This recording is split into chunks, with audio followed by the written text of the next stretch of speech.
A very warm welcome indeed to all the future company secretaries. Here I am with my part 2 videos of this chapter accounting for share capital.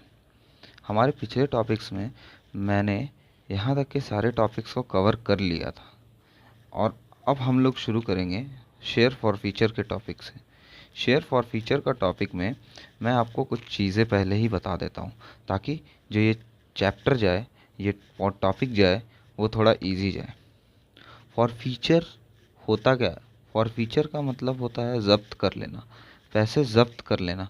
This means कि company आपके पैसों को अपने पास रख लेगी। For feature amount आता कहाँ से है मैं आपको बता दूं। मान लीजिए कंपनी ने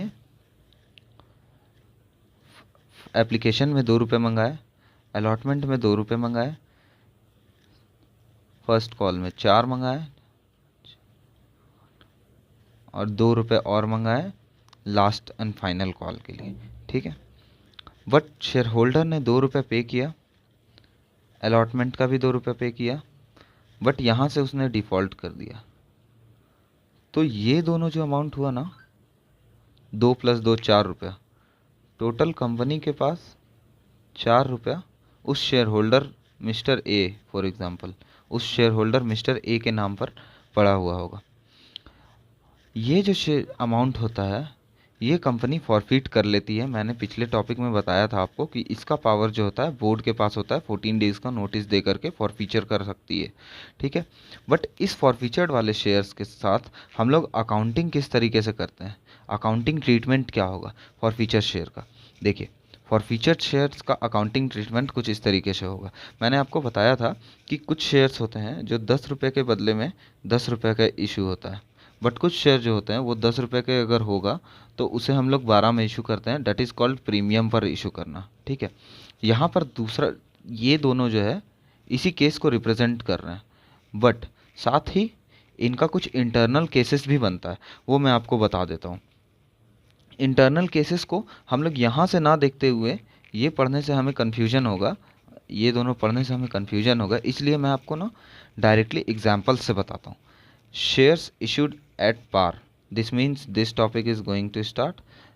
एक मिनट, मैं हाइलाइटर चेंज कर लूँ पहले। I am going to start with this first. ठीक है, फॉर फीचर किस तरीके से करते हैं, अगर पहले जो शेयर इशू हुआ था वो एट पार होगा तो, मैं फिर से रिपीट कर रहा हूँ सेंटेंस, फॉर फीचर किस तरीके से करेंगे अगर हमने जो ओरिजिनल शेयर्स थे उसे पार पर इशू किया था, मतलब 10 रुपये का शेयर 10 रुपये में दिया था। नाउ इस केस में दो केसेस बनते हैं, case one and case two. Case one का सिचुएशन ये होता है कि हम लोग जो कॉल्स को ड्यू रखे हैं, मान लीजिए हमारे केस में जो था 4 रुपये का पैसा नहीं आया था, 2 रुपये का पैसा नहीं आया था, तो ये दोनों को हम लोगों ने रखा किस नाम से, अपने अकाउंट में दिखाया किस नाम से। इसे दिखाने का दो तरीका है, या तो हम लोगों ने कॉल्स इन एरियर के नाम पे दिखाया होगा, और या तो उस रिस्पेक्टिव कॉल के नाम से दिखाया था। फॉर एग्ज़ाम्पल हमारे पास था ये अलॉटमेंट का, ये हमारा फर्स्ट कॉल का पैसा था और ये हमारा सेकंड कॉल का पैसा था, राइट। तो हम लोगों ने दिखाया होगा, फर्स्ट कॉल को क्रेडिट किया होगा और साथ ही साथ सेकंड कॉल को भी क्रेडिट करके रखा होगा। ठीक है, अब हमें कुछ नहीं करना है, इन्हीं अकाउंट्स को राइट ऑफ करना है, इस अकाउंट्स को राइट ऑफ करना है और इसके जगह फॉर फीचर को डालना है। तो हमारा एंट्री किस तरीके से होना चाहिए, जो हम लोग के पास अकाउंट में बैलेंस रहता है उसे अपोजिट करने पे वो राइट ऑफ हो जाता है। फॉर एग्जांपल मैं आपको जर्नल एंट्री से समझाने की कोशिश करता हूँ। जब अकाउंट्स क्रिएट हुआ होगा और अकाउंट ड्यू हुआ होगा तो उस समय एंट्री कुछ इस तरीके से हुआ होगा, share first call account debit to share capital account. ठीक है, यहाँ पर शेयर फर्स्ट कॉल के अलावा एक और चीज़ लिखा जा सकता है, calls in arrear account. Okay, अब देखिए इसका बैलेंस है डेबिट, इसका बैलेंस है क्रेडिट। ठीक है, ये डेबिट बैलेंस लेकर बैठा हुआ है, ये क्रेडिट बैलेंस लेकर रखा हुआ है। फॉरफीचर होते ही हमारा ये एंट्री अपोजिट हो जाएगा, ये एंट्री अपोजिट होगा और उस शेयर को हम लोग वापस से लेकर आएंगे। अब देखिए आप इस इजी से पॉइंट को समझ पाएंगे ज़्यादा इजी वे में अगर मैं आपको इस जर्नल एंट्री से समझाऊं तो। एक मिनट,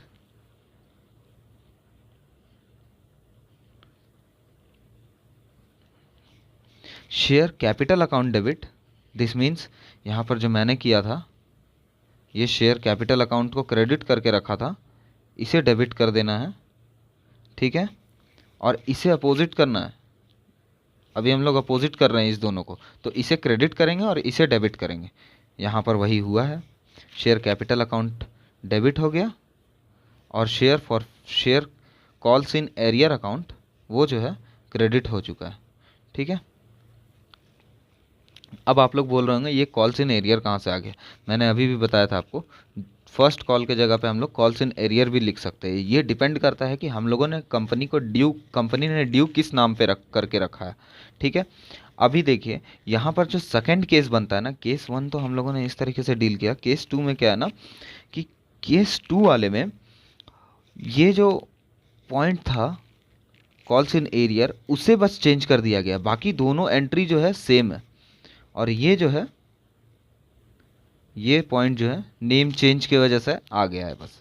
अब मैं आपको बताता हूँ फॉरफीचर होने का क्रेडिट, फॉरफीचर अकाउंट के क्रेडिट होने का रीज़न।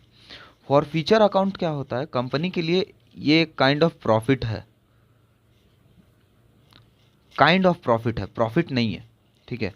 मैं अभी आपको अगर क्लियरली बताऊं तो ये एक तरीके की प्रॉफिट है जो कि कंपनी को अब वापस नहीं करना, और कंपनी ने एक तरीके से जब्त कर लिया है शेयर होल्डर से। अब कंपनी को, शेयर होल्डर को भी इसे वापस नहीं करना है। तो ये जो फॉरफीचर होगा वो क्रेडिट होगा, क्योंकि एक तरीका का प्रॉफिट है। तो और प्रॉफिट का बैलेंस क्या होता है हमारे अकाउंट्स में, credit. This was the reason why share forfeited account is credited. Further ये हमने इस केस को डील कर लिया, ये जो फर्स्ट केस था इस केस को डील कर लिया। अब हमारा सेकंड केस है प्रीमियम का। प्रीमियम वाले में मैं आपको एक चीज़ बता दूं, प्रीमियम वाले में पोजीशनिंग ये होती है हमारे साथ कि 10 का सामान हम लोगों ने 12 में दिया है, ठीक है। यहाँ पर क्या होता है, फिर से मैं एक बार बना दूं, ये हो गया एप्लीकेशन, ये हो गया अलॉटमेंट। अलॉटमेंट में ही हम लोग प्रीमियम का भी अमाउंट मंगा रहे हैं, साथ ही साथ फर्स्ट कॉल, ठीक है, एंड देन ये सेकंड कॉल, ठीक है। शेयर का एक्चुअल में दाम था 10, 2 रुपया इसका प्रीमियम था। अब यहाँ पर क्या होगा, मान लीजिए 2 रुपया यहाँ मंगाई कंपनी, यहाँ पर भी 2 रुपया मंगाई, प्लस साथ में 2 रुपये प्रीमियम का, क्योंकि 2 रुपया जो प्रीमियम था वो, तो टोटल यहाँ पर आना था 4 रुपया, ठीक है। 2 रुपया एक्चुअल फेस वैल्यू का यहाँ आ गया, एक्चुअल फेस वैल्यू का 2 रुपया यहाँ आ गया, 4 रुपया फेस वैल्यू का यहाँ आ गया, ठीक है। ये 4 रुपया आ गया और 2 रुपया, तो दिस मीन्स कि फेस वैल्यू तो कंप्लीट हो गया। 2 2 4 4 8 9 10 रुपये कंप्लीट हो गया, और साथ ही साथ हम लोगों ने 2 रुपये प्रीमियम का भी मंगा लिया। अब मैं आपको केस समझाने की कोशिश करता हूँ। इस फॉरफीचर में 2-3 केसेस अलग अलग तरीका के होते हैं। पहला केस होता है प्रीमियम पर इशू हुआ और प्रीमियम अमाउंट रिसीव्ड ही नहीं हुआ, प्रीमियम अमाउंट अनपेड रह गया। दिस मीन्स कि यहाँ पर जो प्रीमियम पर इशू होना था प्रीमियम पर इशू हुआ, बट यहाँ पर जो 2 और 2 4 रुपये आने थे यही वाला कॉल नहीं आया है, ये प्रीमियम का अमाउंट जो है ये रिसीव नहीं हुआ है। दिस मीन्स कि हमारे पास शेयर प्रीमियम अकाउंट भी क्रेडिट हुआ पड़ा होगा, जिसे हमें राइट ऑफ करना होगा। जैसे हमारे पास शेयर कैपिटल अकाउंट क्रेडिट हुआ पड़ा था, उसी तरीके से इस बार शेयर प्रीमियम अकाउंट भी क्रेडिटेड होगा, उसे भी राइट ऑफ करना पड़ेगा। तो अगर आप ध्यान दोगे आपको दिखेगा शेयर कैपिटल अकाउंट क्रेडिट हुआ, वापस से डेबिट हुआ है, जो मैंने आपको बताया था अपोजिट एंट्री। वही शेयर फॉरफीचर अकाउंट वापस से क्रेडिट हुआ है, share calls in arrear account वापस से क्रेडिट हुआ है। यहाँ पर सिर्फ एक एडिशनल आ गया शेयर प्रीमियम अकाउंट। इसका रीज़न क्या है मैं आपको बता देता हूँ। ये शेयर प्रीमियम अकाउंट आने का रीज़न यही है कि इसका पैसा ही रिसीव नहीं हुआ है, जिस रीज़न से कंपनी को इसको हटाने के लिए, अकाउंट से राइट ऑफ करने के लिए इसे डेबिट करना पड़ा, क्योंकि इसका एक्चुअल बैलेंस क्रेडिट में होता है। ठीक है, ये हो गया पहला एंट्री, जब शेयर का प्रीमियम अमाउंट नहीं रिसीव हुआ है। अब दूसरा एंट्री में मैं आपको इसी का एक और केस बता दूं। मैंने आपको बताया ही था कि कॉल्स एरियर को जो है आप डिपेंड करता है कि कंपनी ने अकाउंट किस नाम से मेंटेन किया है। कॉल्स इन एरियर के अकाउंट से मेंटेन किया होगा तो कॉल्स इन एरियर क्रेडिट होगा, और अगर जिस कॉल पे है, जिस कॉल के नाम से है उसी नाम से है अकाउंट में एंट्री, तो उसी को हम लोग राइट ऑफ करेंगे अपोजिट एंट्री करके। इसलिए यहाँ पे बस मैंने लिंक किया और ये बताने की कोशिश कर रहा हूँ कि ये जो दोनों केस है यहाँ पर जो और है, इसका मतलब ये है कि या तो आप ये एंट्री पास करोगे या तो ये एंट्री पास करोगे। दूसरा केस मैं अब आपको बता देता हूँ। दूसरा केस होता है, एक केस तो मैंने आपको बताया कि प्रीमियम रिसीव नहीं हुआ है, मतलब ये 4 रुपये जो था, ये 4 रुपया रिसीव नहीं हुआ था। लेकिन अगर मैं आपको बताऊं दूसरा केस, तो दूसरे केस में जो आपका 2 रुपया था प्लस दो, सॉरी 2 + 2 4 और फिर 4 और +2, कुछ इसी तरीका का पैटर्न था। बट दिस टाइम कंपनी को ये अमाउंट रिसीव हो गया, यहाँ पर आकर के उसने डिफ़ॉल्ट कर दिया, या फिर यहाँ पर नहीं, यहाँ पर रिसीव डिफ़ॉल्ट कर दिया, इसे भी दे दिया। दिस मीन्स कि प्रीमियम का अमाउंट हमें रिसीव हो चुका है। और अगर प्रीमियम का अमाउंट रिसीव हो चुका है तो हम लोग प्रीमियम को क्रेडिट क्यों करेंगे? यहाँ पर तो प्रीमियम को क्रेडिट करने का रीज़न ये था कि ये अकाउंट में बैलेंस पड़ा हुआ था, इसी रीज़न से इसको राइट ऑफ करके कंपनी को हटाना पड़ा था। बट यहाँ पर ऐसा कुछ शेयर प्रीमियम ऑलरेडी रिसीव हो चुका है, तो कंपनी को शेयर प्रीमियम को डालने का कहीं पे ज़रूरत ही नहीं है, और इसी रीज़न से यहाँ पर कोई आपको प्रीमियम का बैलेंस नहीं दिखेगा। और एक चीज़ मैं बता दूं, जिस तरीके से यहाँ पर केस हुआ था, एक कॉल्स इन एरियर का केस बना दिया है बुक ने, और साथ ही साथ एक शेयर अलॉटमेंट, फर्स्ट कॉल या फाइनल कॉल का बना दिया है, उसी तरीका से बुक में यहाँ पर भी बन सकता था, बस इंस्टीट्यूट ने बनाया नहीं है। ये नेम ऑफ कॉल्स मैंने लिख दिया है फिर भी यहाँ पे, कॉल्स इन एरियर, और या तो फिर आपने जो रिस्पेक्टिव कॉल्स के नाम से रखा हुआ है उसके नेम से। ठीक है, ये जो न्यूमेरिकल है ये मैं हम लोगों डिस्कस करेंगे after the end of this theory session. हम लोग इस न्यूमेरिकल्स को भी डिस्कशन करेंगे। नेक्स्ट थिंग इज री issue of forfeited share. This means company ने पहले एक बार इशू कर दिया था, फिर उसे फॉरफिट किया, and then right now company उसे री इशू कर रही है। इस टॉपिक को शुरू करने से पहले फिर से मैं आपको एक चीज़ बता दूं, यहाँ पर कंपनी को कुछ ना कुछ पैसा आया होगा, तभी इसे हम फॉरफीचर बोल रहे हैं। दिस मीन्स यहाँ पर जो पैसा आया होगा वो एक फॉरफीचर का जो अमाउंट होगा, वो अमाउंट कंपनी के लिए कहीं ना कहीं प्रॉफिट होगा। ये आप लोग दिमाग में लगा लें ध्यान से। अब मैं आपको अगर बताऊँ टॉपिक को, तो यह इसका जो राइट होता है फॉरफीचर करने का, इसका राइट जो होता है बोर्ड के पास होता है। मैंने आपको पहले भी बताया कि इसका जो राइट होता है वो फॉरफीचर का राइट बोर्ड के पास होता है। बोर्ड कैन ईदर कैंसल और री इशू। बोर्ड के पास राइट होता है इस शेयर्स को री इशू करने का, या तो कैंसिल भी कर सकती है, it's all depend on the board. और जो री इशू होता है वो पार, प्रीमियम और डिस्काउंट पर हो सकता है। अब यहाँ पर एक चीज़ का कन्फ्यूजन आ रहा होगा, क्या शेयर्स डिस्काउंट पर इशू हो सकती है? The answer is no. Companies act इस चीज़ को रिस्ट्रिक्ट करती है, एक्सेप्ट स्वेट इक्विटी शेयर्स। ठीक है, क्या शेयर्स, यहाँ पर इशू का बात था, क्या शेयर डिस्काउंट पर री इशू हो सकती है? यहाँ पर कोई रिस्ट्रिक्शंस नहीं है, तो इसलिए कंपनी जो है इशू कर सकती है। इसीलिए यहाँ पर लिखा है पार, प्रीमियम और डिस्काउंट। ठीक है, मैं अगर आपको बताऊँ तो amount that has been received on forfeited share at the initial time.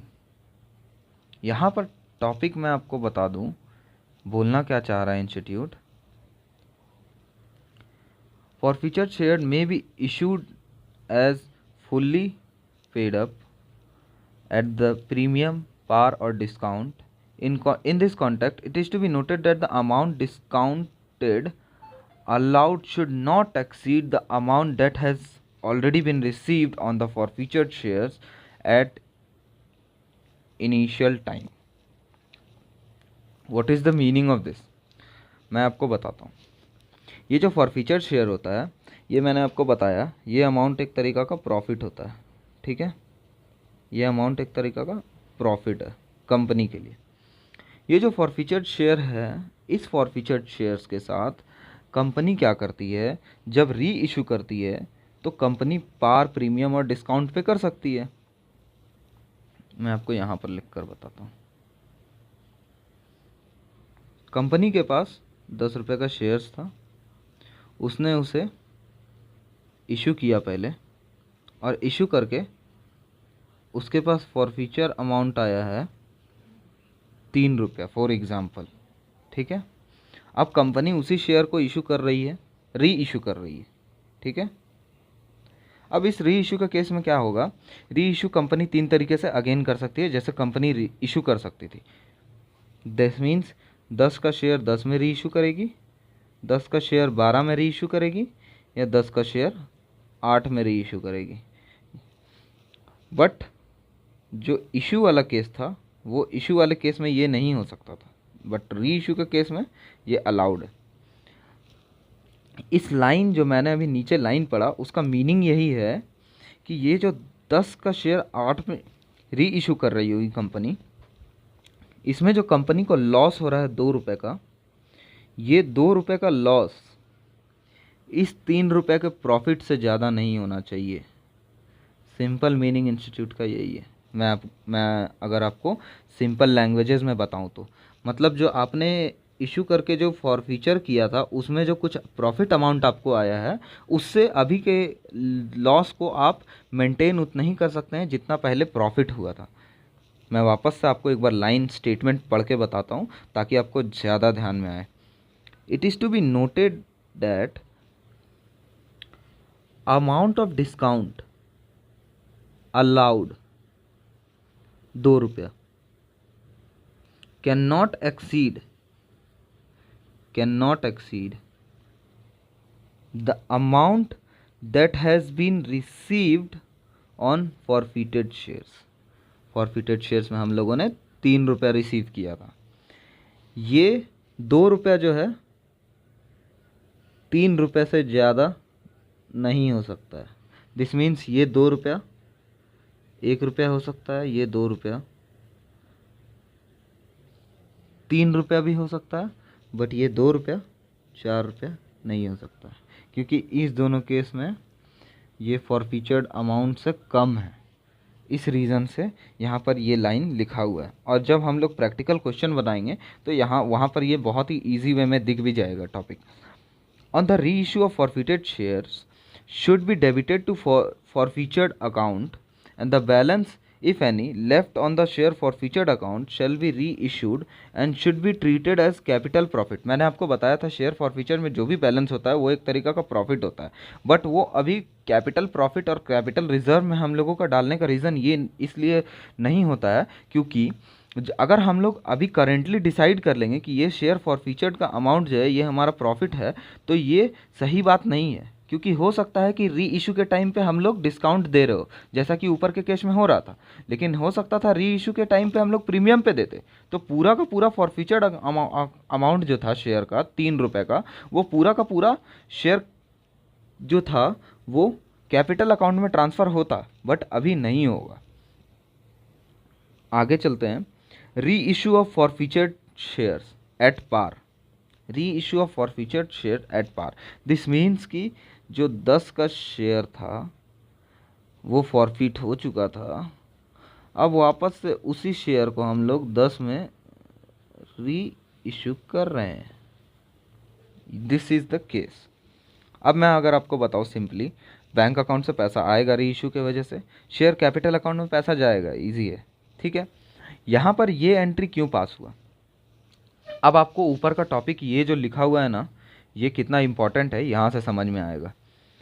Share forfeiture account debit to capital reserve. Capital reserve होता क्या है गाइस? कैपिटल रिजर्व एक तरीका का ऐसा नॉन रेकरिंग रिजर्व होता है, ठीक है, जिसमें आप प्रॉफिट के वो पोर्शंस को डालते हो जो बार बार नहीं होगा। क्या कंपनी बार बार शेयर्स री इशू करके उसे फॉरफिट करेगी और उसका पैसा को जब्त करके अपने प्रॉफिट में डालेगी? नहीं। This is the reason capital reserve है ये। दूसरा लॉजिक मैं आपको बताता हूँ शेयर फॉरफीचर्ड के डेबिट होने का। जब हम लोग ऊपर पढ़ रहे थे तो ऊपर में हम लोगों ने देखा था कि शेयर फॉरफीचर्ड को हम लोगों ने यहाँ पर जो शेयर फॉरफीचर है हम लोगों ने ऊपर में उसे क्रेडिट करके रखा था। दिस मीन्स कि जब हम लोग कंपनी फॉरफिट कर रही थी शेयर्स तो उसने कुछ इस तरीके से एंट्री पास किया था, share capital account debit to share forfeiture account to calls in arrear account. Okay, this means that कि यहाँ पर जो शेयर फॉरफीचर था, यहाँ पर जो 3 रुपये दिख रहा होगा जो प्रॉफिट का कंपनी को रिसीव हुआ है एक किसी शेयर होल्डर से जब्त करने के तौर पे, वो शेयर फॉरफीचर्ड अमाउंट जो होगा वो शेयर फॉरफीचर को अब हम लोग ट्रांसफ़र कर रहे हैं कहाँ पर? तो ट्रांसफ़र कर रहे हैं कैपिटल रिजर्व में। तो आप खुद से डिसाइड करिए इसका एंट्री क्या होना चाहिए। शेयर फॉरफीचर यहाँ पे क्रेडिट हुआ था तो इसी रीज़न से अब जो है उसे हम लोग डेबिट करेंगे, share forfeiture account debit to capital reserve. This is the reason ये एंट्री पास होता है। ये पार का केस था। अब आते हैं हम लोग प्रीमियम के केस में। अब हम लोग जब री इशू कर रहे हैं शेयर्स का और वो भी प्रीमियम पे कर रहे हैं, दिस मीन्स कि कंपनी ने जो भी था शेयर्स का दाम जो भी था पार प्रीमियम जो जिस पे भी इशू हुआ था शेयर्स, मान लीजिए 10 पे ही पार पे ही इशू हुआ था, फिर उसने फॉरफीचर हुआ और फॉरफीचर हो करके अब इस 10 वाले शेयर्स को हम लोग 12 में री इशू कर रहे हैं। मेरा कंपनी का रोला है भाई, तो मैं क्यों नहीं इशू करूँगा? मान लो मेरा कंपनी RIL है, मैं फॉरफीचर के बाद भी इशू करूँगा, री इशू करूँगा और री इशू प्रीमियम पे करूँगा। यही केस यहाँ पर हो रहा है। यहाँ पर बैंक अकाउंट जो होगा डेबिट होगा ही क्योंकि पैसा आ रहा है, डेबिट होगा। शेयर कैपिटल अकाउंट क्रेडिट होगा एज़ यूजुअल। अब यहाँ पर कुछ पैसा जो 2 रुपया होगा, ये 2 रुपया जो होगा वो एक तरीक़ा से कंपनी को प्रॉफिट होने वाला है, इसका प्रीमियम अमाउंट। ये जो प्रीमियम अमाउंट होगा ये हम लोग as usual share premium account पे ही डालेंगे। मैं आपको एक सिंपल लॉजिक बता देता हूँ। शेयर प्रीमियम अकाउंट ना किसी से मतलब नहीं रखता है। ये उस टाइप का अकाउंट है जिसे सिर्फ़ और सिर्फ अपने से मतलब है। अगर उसका पैसा आया तो उसमें क्रेडिट कर दो, अगर उसका पैसा नहीं आया तो उसे डेबिट करके ख़त्म करो। पैसा मैं वापस से बता रहा हूँ शेयर प्रीमियम के लिए, ये सिर्फ शेयर प्रीमियम अकाउंट एक ऐसा टाइप का अकाउंट है जिसमें जिसका पैसा आया हो तो उसे क्रेडिट करो और अगर नहीं आया तो उसे डेबिट करके ख़त्म करो। यही यहाँ पर हो रहा है। इसका पैसा आया है इसलिए हम लोगों ने क्रेडिट किया है। अब यहाँ पर मैं आपको एक लॉजिक बताता हूँ वापस से। मान लीजिए कि ये जो शेयर्स था, ये जो 10 रुपये था, इसमें फॉरफीचर के टाइम पे हम लोगों को प्रॉफिट हुआ था 3 रुपये का, ठीक है। ये जो 3 रुपये का जो प्रॉफिट है अब ये वापस से कैपिटल रिजर्व में ट्रांसफ़र करना होगा, जो कि मैंने आपको ऊपर भी बताया था कि इसे कैपिटल रिजर्व में ट्रांसफ़र करना होगा और वही चीज़ यहाँ पर किया जा रहा है। ये 3 रुपये का जो होगा, ये 3 रुपये का शेयर जो होगा वो ट्रांसफ़र हो जाएगा कैपिटल रिजर्व में। अब यहाँ पर कुछ पॉइंट्स लिखे हुए हैं वो मैं आपको स्ट्रेट फॉरवर्डली बता देता हूँ। There may arise a situation when only a part of forfeited shares is issued. For example, मैंने टोटल 2 लोगों के शेयर्स को फॉरफिट किया था। एक का था 10 शेयर, एक का था 5 शेयर। ये मैं नंबर ऑफ़ शेयर्स की बात कर रहा हूँ, ओके। बट मैं अभी री इशू सिर्फ 10 शेयर कर रहा हूँ। अभी मैंने आपको लॉजिक बताया था शेयर फॉरफीचर्ड के अकाउंट में सिर्फ उसी टाइम पैसा ट्रांसफ़र करते हैं जब हमें डिसाइड हो जाता है। Share forfeited to share capital account का जो एंट्री होता है वो हम लोग तभी करते हैं जब हमें कंफर्मिटी आ जाती है कि ये जो शेयर्स था इसका पूरा का पूरा प्रॉफिट जो है वो प्रॉफिट में कन्वर्ट हो चुका है, तभी ट्रांसफ़र करते हैं। दिस मीन्स यहाँ इस वाले केस में हमारे साथ सिर्फ 10 शेयर्स का जो प्रॉफिट होगा वो हम लोग कैपिटल रिजर्व में ट्रांसफ़र करेंगे। ये इस शेयर्स में जो प्रॉफिट आया हुआ वो होगा फॉरफीचर करके, उसको अभी शेयर फॉरफीचर अकाउंट में ही रखेंगे। रीज़न बीइंग कि अभी डिसाइड ही नहीं हुआ है कि इस 5 वाले शेयर्स को जो है हम डिस्काउंट में इशू करेंगे या फिर प्रीमियम में इशू करेंगे या फिर पार में इशू करेंगे। अगर ये डिसाइड हो गया और इशू हो गया, उसके बाद ही हम इसके शेयर्स को जो है आगे इसके कैपिटल रिजर्व में ट्रांसफ़र करेंगे। Only the proportionate amount which represent the net gain shall be transferred to capital reserve account. मतलब ये 10 शेयर्स का ही पैसा जो होगा शेयर फॉरफीचर्ड का, उसको कैपिटल रिजर्व में ट्रांसफ़र करेंगे। ये 5 वाले को अभी रहने दो भाई, ये मेरा अभी डिसीजन ही नहीं हुआ है कि मैं इसे डिस्काउंट में इशू करूँगा या पार में इशू करूँगा या प्रीमियम में इशू करूँगा। उसके बाद now not yet re issued left in the share forfeited account itself. यही मैं बता रहा था, ये जो फॉरफीचर का होगा, ये अभी 5 शेयर्स का जो होगा, ये अभी शेयर फॉरफीचर अकाउंट में रहने दो ना भाई, इसे कैपिटल रिजर्व में अभी नहीं डालना है, क्योंकि अभी ये डिसीजन हुआ ही नहीं है। Okay, our next topic is share forfeited and re issued on pro rata basis. यहाँ पर आपको सिंपली प्रो राटा का मीनिंग बताया गया है कि अगर किसी शेयर होल्डर ने 10 शेयर्स के लिए अप्लाई किया था और 10 शेयर्स के लिए अप्लाई करने के बाद कंपनी इसे प्रोपोर्शनेटली देने वाली है और रेशियो अगर 1:1 का है तो अगर रेशियो आपका 2:1 का है तो आपको सिर्फ और सिर्फ 5 शेयर्स अलॉट होंगे।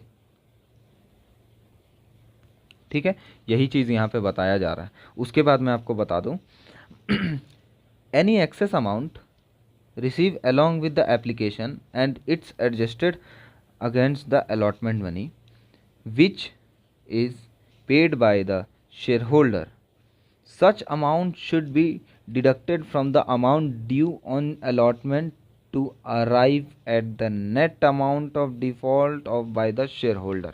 यहाँ पे लिखा क्या गया मैं बता देता हूँ। मान लो आपने 10 शेयर के लिए अप्लाई किया था, आपको अलॉट हुआ 5 शेयर, जो मैंने ऊपर केस बताया। दिस मीन्स कि कंपनी के पास अभी भी उसी शेयर होल्डर के 5 शेयर्स के पैसे एक्स्ट्रा पड़े हुए हैं। अब इस 5 शेयर्स के पैसे को प्रो राटा में क्या किया जाता है, अलॉटमेंट के लिए एडजस्ट किया जाता है, अलॉटमेंट में एडजस्ट कर दिया जाता है। वही स्टेटमेंट यहाँ पर लिखा गया, यहाँ पर फेल्ड नहीं होगा, यहाँ पे paid by the share holder होगा। अब मैं अगर आपको आगे बताऊं तो ये शेयर फॉरफीचर्ड का टॉपिक जो था वो कवर हो चुका है और साथ ही साथ हम लोगों ने हाफ एन आवर का वीडियो कवर कर लिया है ऑलमोस्ट। और हमारा नेक्स्ट टॉपिक होगा buyback of the shares. So, our next topic is buyback of shares.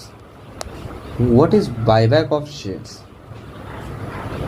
As the name is itself suggesting, buying back its own share. This means that company will buy back its own share, अपने ही shares को खरीदने की कोशिश करेगी।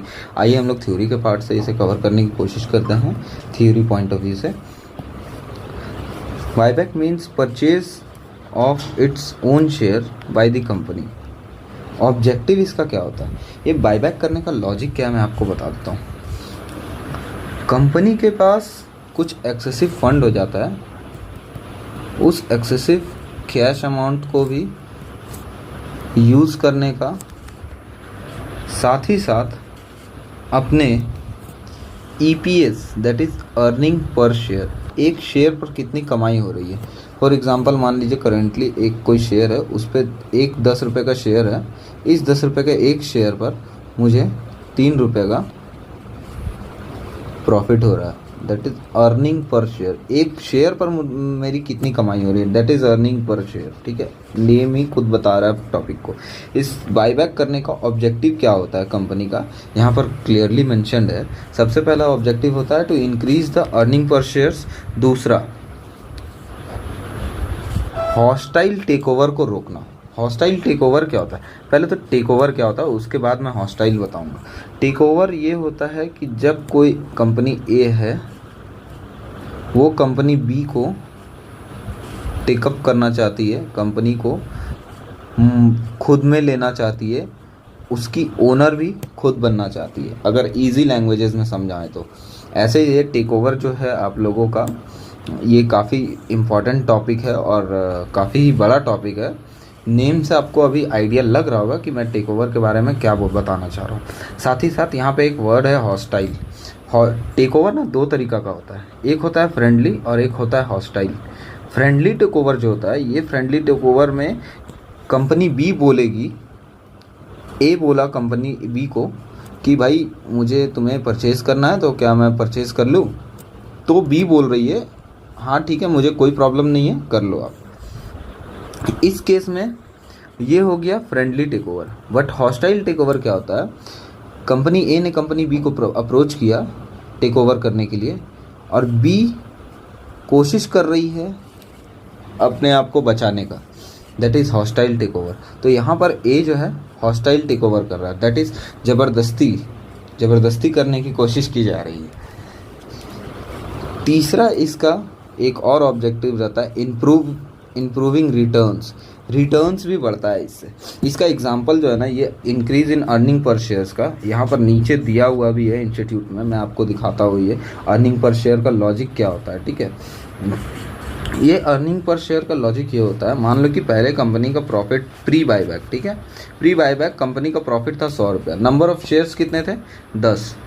This means कि एक shares का कितना प्रॉफिट हो रहा था, एक शेयर पे कितना प्रॉफिट का हिस्सा हो रहा था, वो 10। कैसे निकला 10। बट पोस्ट बायबैक जब ये कंपनी ने अपने 5 शेयर्स को खुद ही खरीद लिया, तो एक्चुअली में बायबैक में जैसे ही आप अपने शेयर्स को खुद ही खरीद लेते हो, तो with in the prescribe time limit you have to cancel the remaining shares. This means कि आप वो 10 शेयर को रहने नहीं दे सकते हो, आपको उसे कैंसिल करना होगा। इसी रीज़न से यहाँ पे पोस्ट बायबैक में नंबर ऑफ शेयर्स कम हो गया, मतलब यहाँ पे 5 शेयर का बायबैक हो चुका था। ठीक है, जिस रीज़न से जब प्रॉफिट यहाँ पर भी 10 रुपया होगा और जब शेयर्स 100 रुपया होगा प्रॉफिट, और जब शेयर्स 5 ही होंगे तब यहाँ पर अर्निंग बढ़ जाएगा। मतलब ये जो होगा अर्निंग पर शेयर, ये इंक्रीज़ हो गया। आप लोगों को रिज़ल्ट ऑलरेडी दिख रहा होगा यहाँ पे। इसके बाद ये टॉपिक हमने कवर कर लिया, ये पैराग्राफ। नेक्स्ट पैराग्राफ पे आते हैं।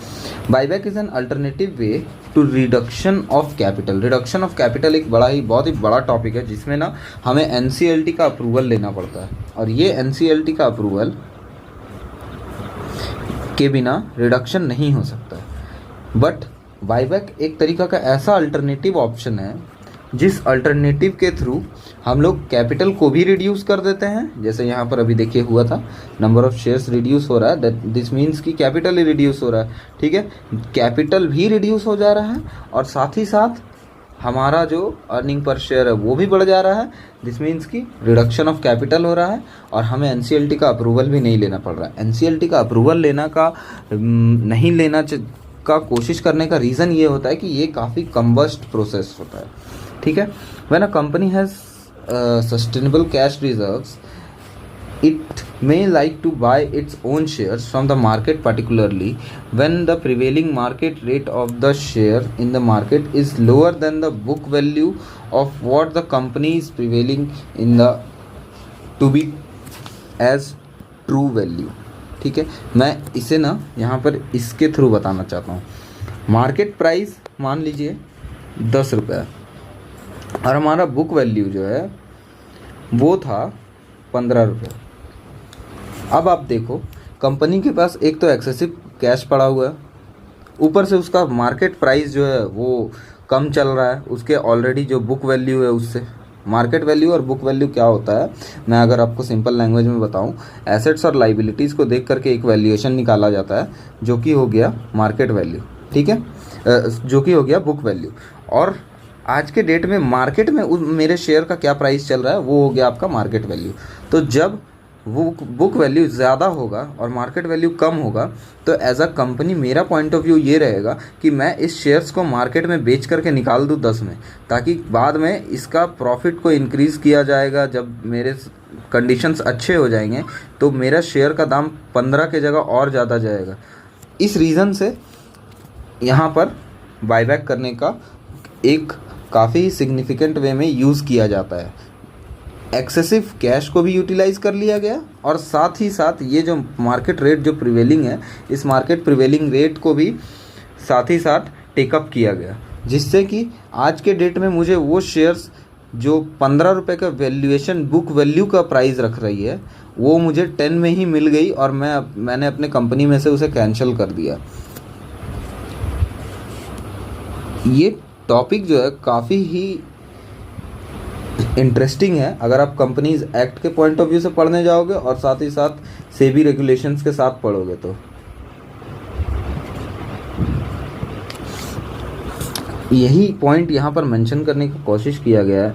Alternative way of reduction of capital when company has sustainable cash reserve company के पास अच्छा खासा है और साथ ही साथ कंपनी का जो मार्केट का जो रेट है, मार्केट का रेट जो है प्रिवेल कर रहा है, वो लोअर देन बुक वैल्यू है, बुक वैल्यू से कम है तब का। यहाँ पर जो यूज़ होता है फ्री रिज़र्व, वो फ्री रिज़र्व क्या होता है मैं आपको बता देता हूँ एक बार। ये जो फ्री रिज़र्व है, free reserve which as per the latest audited balance sheet of the company are free to distribute as dividend and shall include the credit security premium account, the credit balance of security premium account। यहाँ पर free reserve का मतलब बताया गया और कुछ नहीं, एक तरीके से फ्री रिज़र्व का डेफिनेशन दिया गया। अगर मैं बताऊँ तो फ्री रिज़र्व में आप लोग क्या क्या लेते हो? फ्री रिज़र्व में हम लोग लेते हैं, फ्री रिज़र्व में हम लोगों का लेने का पॉइंट ऑफ व्यू रहता है, सबसे पहले तो जो आपका सिक्योरिटी प्रीमियम रिज़र्व है वो रहता है और एक जनरल रिज़र्व रहता है वो रहता है। जनरली ये चीज़ रहता है, जनरल रिज़र्व जो रहता है वो रहता है ये, अगर कंपनी के पास सिक्योरिटीज़ प्रीमियम है तो वो भी फ्री रिज़र्व भी बोला जाता है, बट इसमें शेयर एप्लीकेशन मनी नहीं होगा इंक्लूड। रीज़न क्या है इस शेयर एप्लीकेशन मनी का इंक्लूड नहीं करने का? ये रीज़न ये है कि कंपनी का ये जो एप्लीकेशन मनी है ये अभी अलॉटमेंट हुआ नहीं है, तो ये अभी कंपनी का पैसा नहीं बना है। जिस टाइम पे अलॉटमेंट हो गया वो कंपनी का पैसा बन जाएगा, बट ये अभी एप्लीकेशन मनी है। तो हो सकता है कि मैं इसे एप्लीकेशन को रिजेक्ट भी कर सकता हूँ और रिफ़ंड कर दूँ, ठीक है, और या तो फिर अलॉटमेंट करूँगा। तो इस रीज़न से इस एप्लीकेशन मनी को फ्री रिज़र्व के अंदर इंक्लूड नहीं करने बोला गया है। एडवांटेजेस दिया गया है। एडवांटेजेस ऑफ बायबैक क्या है मैंने आपको पहले ही बताया, अर्निंग पर शेयर एग्जांपल्स के थ्रू एक्सप्लेन कर ही दिया है। साथ ही साथ ये इंप्रूव कर देता है नेटवर्थ के कंपनी को, long term valuation of the share holder also increases, return on capital increase हो जाता है। ये एक एग्जिट रूट प्रोवाइड करता है शेयर होल्डर को। मान लो कि एज अ इसी केस में मान लीजिए मेरा पॉइंट ऑफ व्यू है कि आज तो मार्केट में रेट 10 चल रहा है, कंपनी हो सकता है कल के डेट को और डूब जाएगी और कंपनी में मार्केट रेट कल के डेट को हो जाएगा 7 रुपया, तो मुझे तो लॉस दिख रहा है कि इन फ्यूचर मुझे और लॉस होने वाला है। तो ये मेरे लिए एक काफ़ी अच्छा एग्जिट रूट हो जाएगा एज अ शेयर होल्डर कि मैं अभी कंपनी से एग्जिट कर जाऊँ और अच्छा खासा प्राइस ले करके एग्जिट करूँ, क्योंकि ये जो मार्केट प्राइस होता है ना, जनरली क्या करती है कंपनी, ये मार्केट प्राइस से हायर प्राइस ही ऑफ़र करती है, थोड़ा सा हायर प्राइस ऑफ़र करती है, जिससे शेयर होल्डर भी खुश रहता है। आगे मैं बताता हूँ अगर टॉपिक को, तो आगे का एडवांटेजेस क्या दिया हुआ है। Alternative mode of reduction of share capital without approval of NCLT, मैंने ये आपको पहले ही समझा दिया है। इन्हेंस द कंसोलिडेटेड स्टेक को बढ़ाता है, किसी एक बंदे का स्टेक को बढ़ा दिया जाता है। फॉर एग्जांपल मैं अगर आपको बताऊं कि यहाँ पर मान लीजिए ये जो 10 शेयर्स थे, ये 10 शेयर्स कुछ इस तरीके से थे कि 2 मेरे पास थे, 2 मेरे किसी और दोस्त के पास थे, 2 मेरे किसी और दोस्त के पास थे, 4 मेरे किसी और दोस्त के पास थे, और मैंने इन दोनों के शेयर्स को बायबैक कर लिया, ठीक है। एज अ कंपनी मैंने इन दोनों के शेयर्स को बायबैक कर लिया। अब कंपनी के पास जो इन दोनों के पास राइट था, वोटिंग राइट था शेयर होल्डिंग में, शेयर होल्डिंग के रीज़न से वो पूरा का पूरा वोटिंग राइट ख़त्म हो जाएगा और वोटिंग राइट पूरा का पूरा हमारे पास आ जाएगा। This means that this enhance the consolidated stake, मेरा कंसोलिडेटेड स्टेक भी बढ़ा और मेरा राइट भी बढ़ा। This prevents the unwelcome takeover bids. Unwelcome takeover bid कुछ नहीं, ये हॉस्टाइल टेक ओवर का ही बात कर रहा है। ये हॉस्टाइल टेक ओवर का ही बात कर रहा है। अगर मैं हॉस्टाइल टेक ओवर का एक एग्जांपल दूँ, माइंडट्री के साथ एल.एन.टी ने किया था। ये माइंडट्री और एल.एन.टी का केस जो है वो एक हॉस्टाइल टेक ओवर का काफ़ी अच्छा एग्जाम्पल बन जाता है। उसके बाद अगर मैं बात करूँ तो return surplus cash. Return surplus cash क्या है? रिटर्न सरप्लस कैश क्या होता है? कंपनी के पास अगर कुछ पैसे आइडियली पड़े हुए हैं, तो आप लोगों ने एफएम में पढ़ा होगा कि कंपनी के पास जो आइडियली पैसे पड़े हुए हैं वो भी लॉस्ट हो रहे हैं, उसका भी हमें इंटरेस्ट देना पड़ रहा है।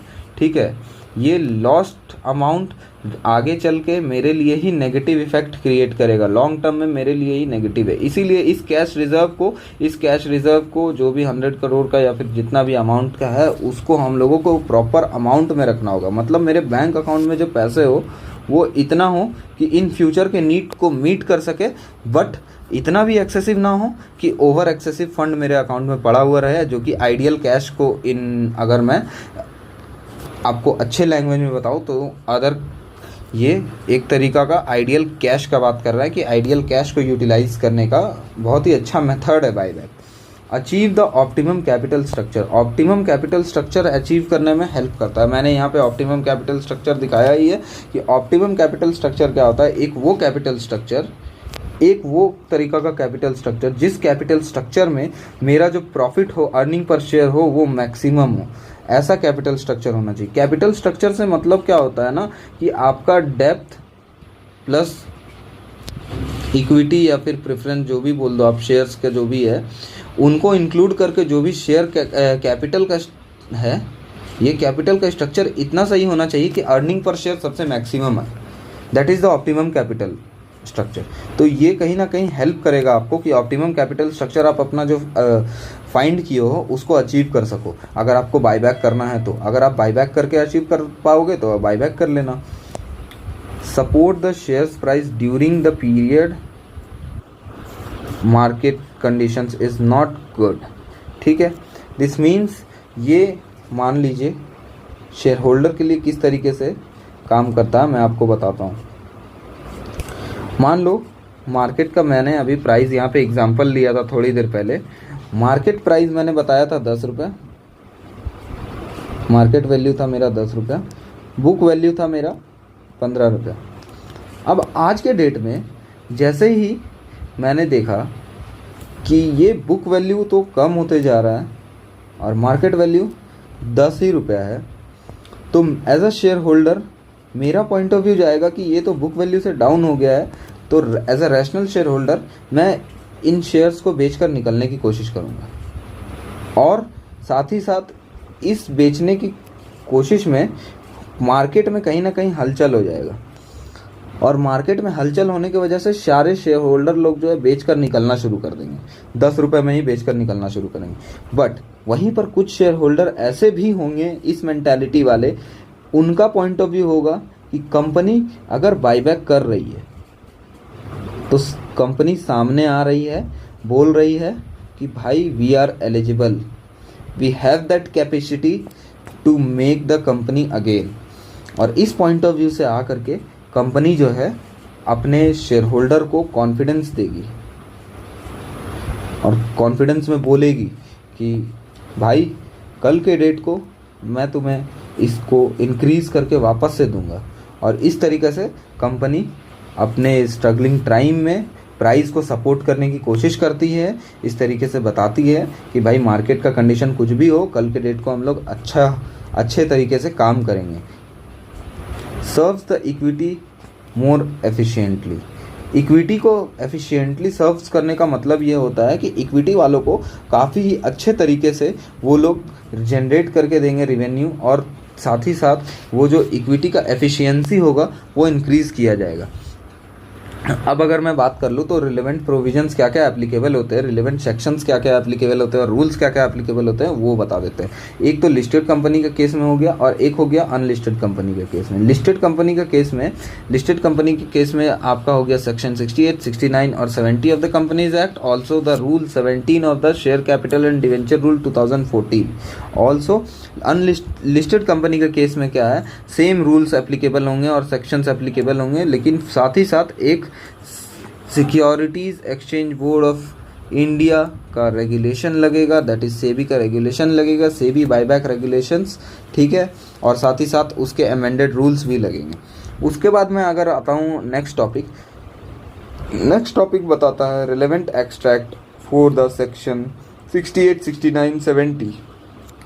यहाँ पर सिर्फ आपको इम्पॉर्टेंट प्रोविजंस दिए हुए हैं, सारे सेक्शंस मेंशन नहीं है। सबसे पहले मैं आपको यहाँ पर अगर टॉपिक बता दूँ तो यहाँ पर आपको मोड बताया जा रहा है कि किस तरीके से हम लोग कर सकते हैं। बाईबैक करने के लिए जो आपके पास पैसा होगा, कंपनी का पैसा, वो कितना कंपनी यूज़ कर सकती है, वो फ्री रिजर्व से यूज़ कर सकती है, सिक्योरिटी प्रीमियम से यूज़ कर सकती है, साथ ही साथ नए शेयर्स को भी इशू करके कर सकती है बाईबैक। बट यहाँ पर ना एक काफ़ी अच्छा रिस्ट्रिक्शंस डाला है कंपनीज एक्ट में, दैट इज़ कि मान लो आप इक्विटी वालों का बाईबैक कर रहे हो, ठीक है, आप इक्विटी वालों का बाईबैक कर रहे हो। अगर आप इक्विटी वालों का बाईबैक कर रहे हो तो आप इक्विटी का इशू करके, जैसा कि हम लोगों ने इस पॉइंट में पढ़ा कि हम लोग इशू करके भी बाईबैक कर सकते हैं। मतलब कि एक क्लास ऑफ शेयर को बाईबैक कर रहे हैं दूसरे क्लास ऑफ शेयर्स को इशू करके, ठीक है।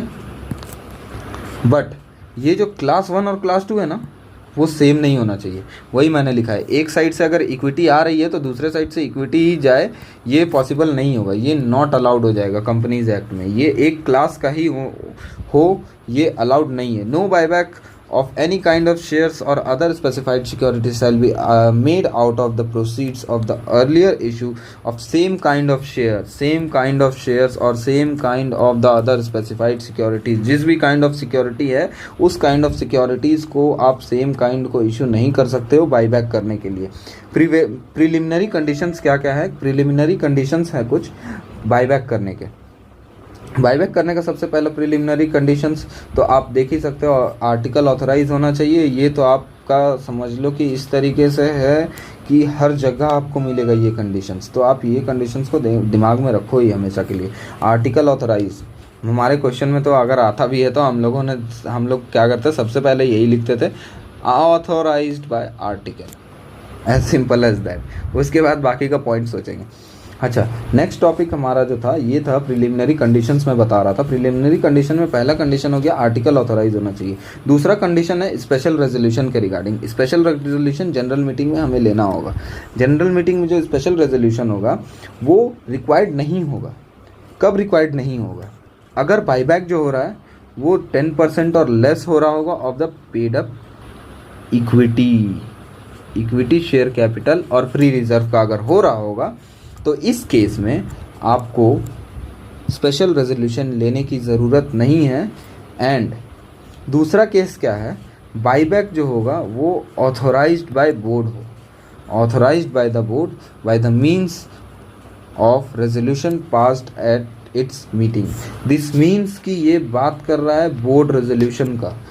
दिस मीन्स कि अगर बाईबैक जो है 10% of the paid up share capital, buyback जो होगा अगर 10% of the paid up equity share capital plus free reserve का होगा तो ये जो होगा अप टू होगा, up to 10% of the paid up share capital और फ्री रिजर्व का होगा, तो इस केस में बाईबैक जो होगा वो बोर्ड रेजोल्यूशन से ही हो जाएगा। बट हमें स्पेशल रेजोल्यूशन कब लेना होगा वो भी देखना होगा। स्पेशल रेजोल्यूशन का केस में हम आपको बता दे रहे हैं, बाईबैक 25% और less of the aggregate of the paid up share capital and free reserves. इस केस में आपको बाईबैक में लेना पड़ेगा special resolution. But in case equity shares the same shall has to be taken 25% of the equity share capital only। this means कि अगर buyback हो रहा है और बाईबैक हम लोग किसी और क्लास का कर रहे हैं, किसी और शेयर्स का कर रहे हैं, दैट इज इक्विटी के अलावा प्रेफरेंस का कर रहे हैं, तो प्रेफरेंस का करने पे 25% ऑफ द पेड अप, 25% और less of the that this means up to हो जाएगा। अप टू 25% अगर बाईबैक कर रहे होंगे तो ये paid up share capital plus free reserves का करेंगे स्पेशल रेजोल्यूशन लेकर के। बट यहीं पे दूसरा केस हो जाएगा कि अगर ये इक्विटी वालों का होगा तो इक्विटी वाले के केस में क्या हो जाएगा, 25% of the paid up share equity share capital हो जाएगा ओनली। यहाँ पर तो फ्री रिजर्व भी था, यहाँ पर कुछ फ्री रिजर्व्स भी नहीं है। आपका डेप्थ इक्विटी का रेशियो क्या होना चाहिए? 2:1। अगर मैं इसे सिंपल लैंग्वेज में बताने की कोशिश करूँ डेप्थ इक्विटी रेशियो का कॉन्सेप्ट, तो आपका जो डेप्थ इस टू इक्विटी होगा वो 2:1 होगा। तो कुछ इस तरीके से अगर देखें डेप्थ बाय इक्विटी करेंगे तो ये 2:1 होना चाहिए। अगर मैं आपको हिंदी लैंग्वेज में इसे पढ़ कर बताऊँ तो जो आपका डेप्थ हो वो मैक्सिमम 2 टाइम हो आपके इक्विटी के, ठीक है। डेप्थ हो वो मैक्सिमम 2 टाइम हो आपके इक्विटी के। मतलब अगर आपके कंपनी में 100 करोड़ का लोन है तो आपका इक्विटी 50 करोड़ होना ही चाहिए कम से कम, ठीक है। तब जा कर के आपका 2:1 का रेशियो मेंटेन होगा। हम यही यहाँ पर लिखा हुआ है, डेप्ट इक्विटी रेशियो शुड बी 2:1, ठीक है, आफ्टर द बायबैक। ये बायबैक के आफ्टर का बात है, मतलब बायबैक करने के बाद इतना तो डेप्ट इक्विटी का रेशियो मेंटेन होना ही चाहिए कंपनी में। Central government higher rate prescribe कर सकती है रेशियो का, ठीक है। all the shares और other specified securities for the buyback should be fully paid up होने चाहिए shares. Listed in accordance with the regulations, अगर लिस्टेड कंपनी है तो उसे सेबी के रेगुलेशंस को फॉलो करने होंगे। बायबैक अगर अनलिस्टेड कंपनी का है तो उनको रूल्स को फॉलो करके करने होंगे। No other buyback within a period of 1 year from the date of closure of the preceding offer of buyback. This means 1 year तक no new buyback। ऐसा नहीं आ जाए किए बायबैक फिर कल को हम बोल रहे हैं कि नहीं मुझे आज भी फिर से बायबैक करना है, तो this is not allowed. Okay, the next topic is explanatory statement. जब आप स्पेशल रेजोल्यूशन के लिए जाओगे तो आपको नोटिस भेजना होगा और नोटिस के साथ हमेशा जाता है एक्सप्लेनेटरी स्टेटमेंट, अगर वो अड्डा का केस नहीं होता है तो, ठीक है। ये जो एक्सप्लेनेटरी स्टेटमेंट होगा, ये एक्सप्लेनेटरी स्टेटमेंट के बारे में मैं आपको बता रहा हूँ कि बायबैक के केस में इस एक्सप्लेनेटरी स्टेटमेंट में मिनिमम इतना रिक्वायरमेंट तो होना ही चाहिए। अब यहाँ पर हमें रटने नहीं बैठना है कि किस तरीके से क्या क्या होना चाहिए, क्या क्या नहीं होना चाहिए। एग्ज़ाम पॉइंट ऑफ व्यू से अगर मैं बात करूँ तो इन पॉइंट्स को आप नॉर्मली भी सोचोगे तो आपको आइडिया लग जाएगा कि क्या क्या पॉइंट्स होने चाहिए यहाँ पर, ठीक है।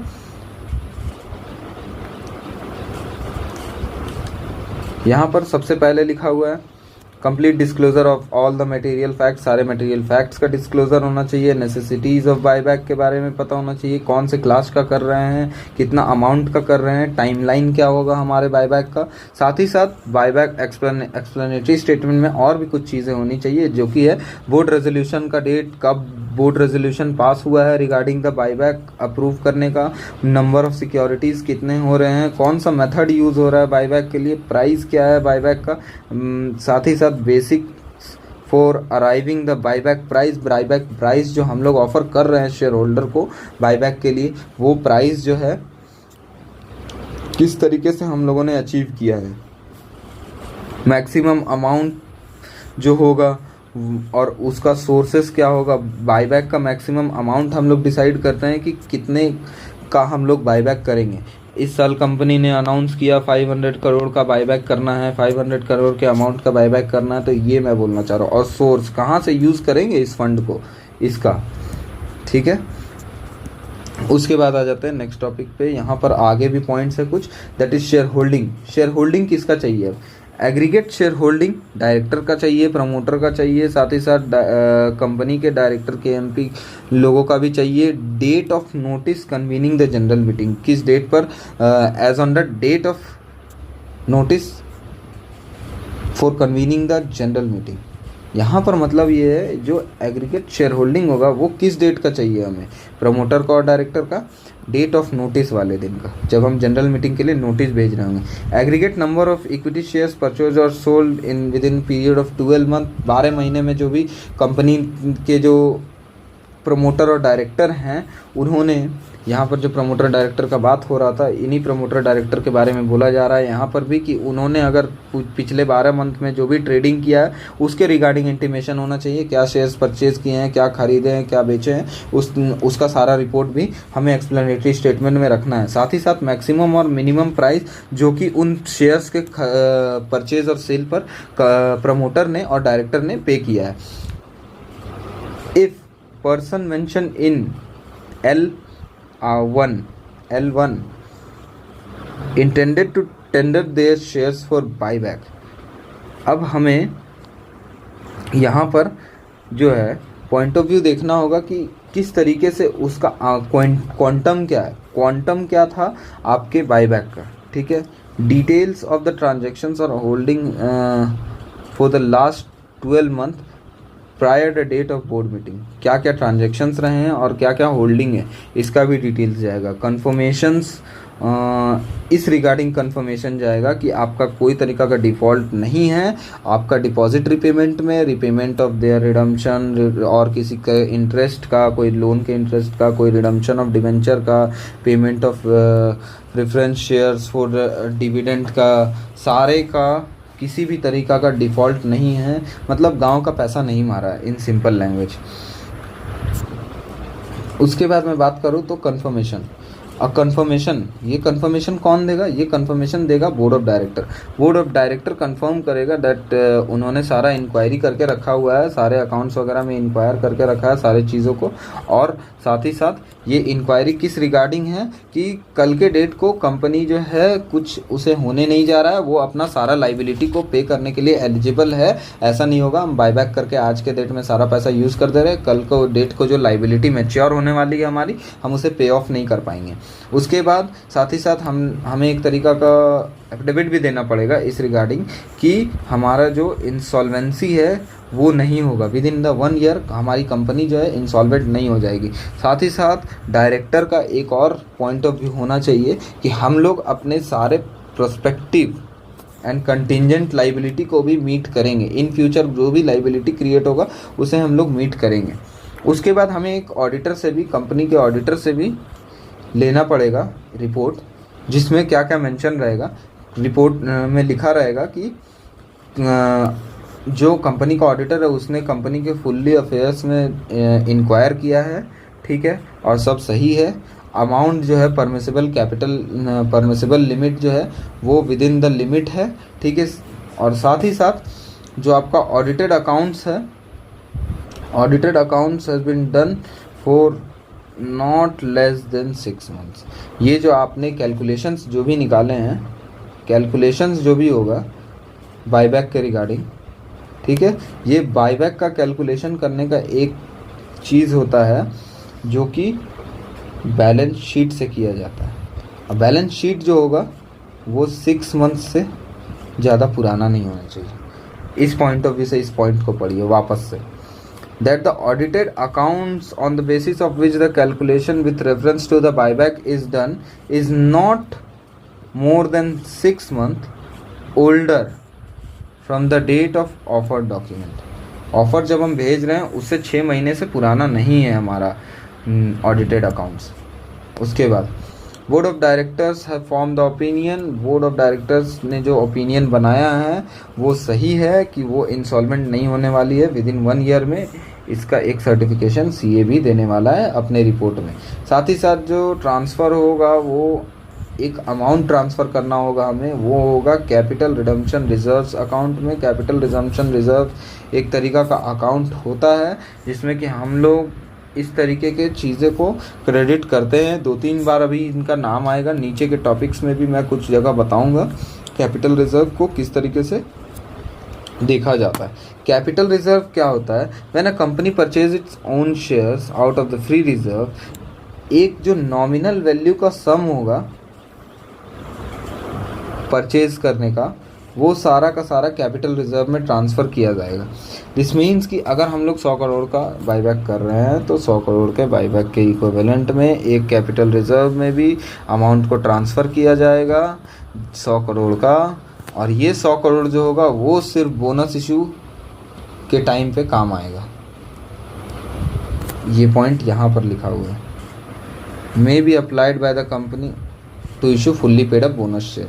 बोनस शेयर क्या होता है आगे हमारे टॉपिक में है कवर, तो इसका कोई टेंशन नहीं है, ये मैं आपको एक्सप्लेन कर दूंगा बोनस शेयर क्या होता है। बट ध्यान रखें जो कैपिटल रिजर्व होगा वो पूरा का पूरा कैपिटल रिजर्व सिर्फ और सिर्फ बायबैक करने के बोनस इशू के लिए टाइम ही यूज़ किया जा सकता है, उसमें जो भी अकाउंट पड़ा हुआ है।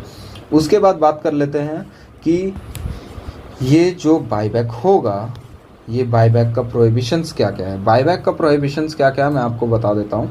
नो कंपनी शैल डायरेक्टली और indirectly purchase its own shares from subsidiary company including its own subsidiary company, from investment company और ग्रुप ऑफ इन्वेस्टमेंट कंपनी, और through a default made by a company in repayment of deposit interest, वही सब फिर से redemption of debenture preference shares, payment of dividend, interest loan का payment, साथ ही साथ इंटरेस्ट रीपे करना, इन सब में भी अगर इन्होंने नहीं दिया तो इस टाइप के भी कंपनी को डिसअलाउ कर देते हैं। सबसे पहला मैं लॉजिक बताते चलता हूँ इसका। इन दोनों पॉइंट्स का लॉजिक ये है कि ये दोनों पॉइंट्स स्मॉल शेयर होल्डर के लिए लाए। अगर कोई बड़ी बड़ी कंपनी आकर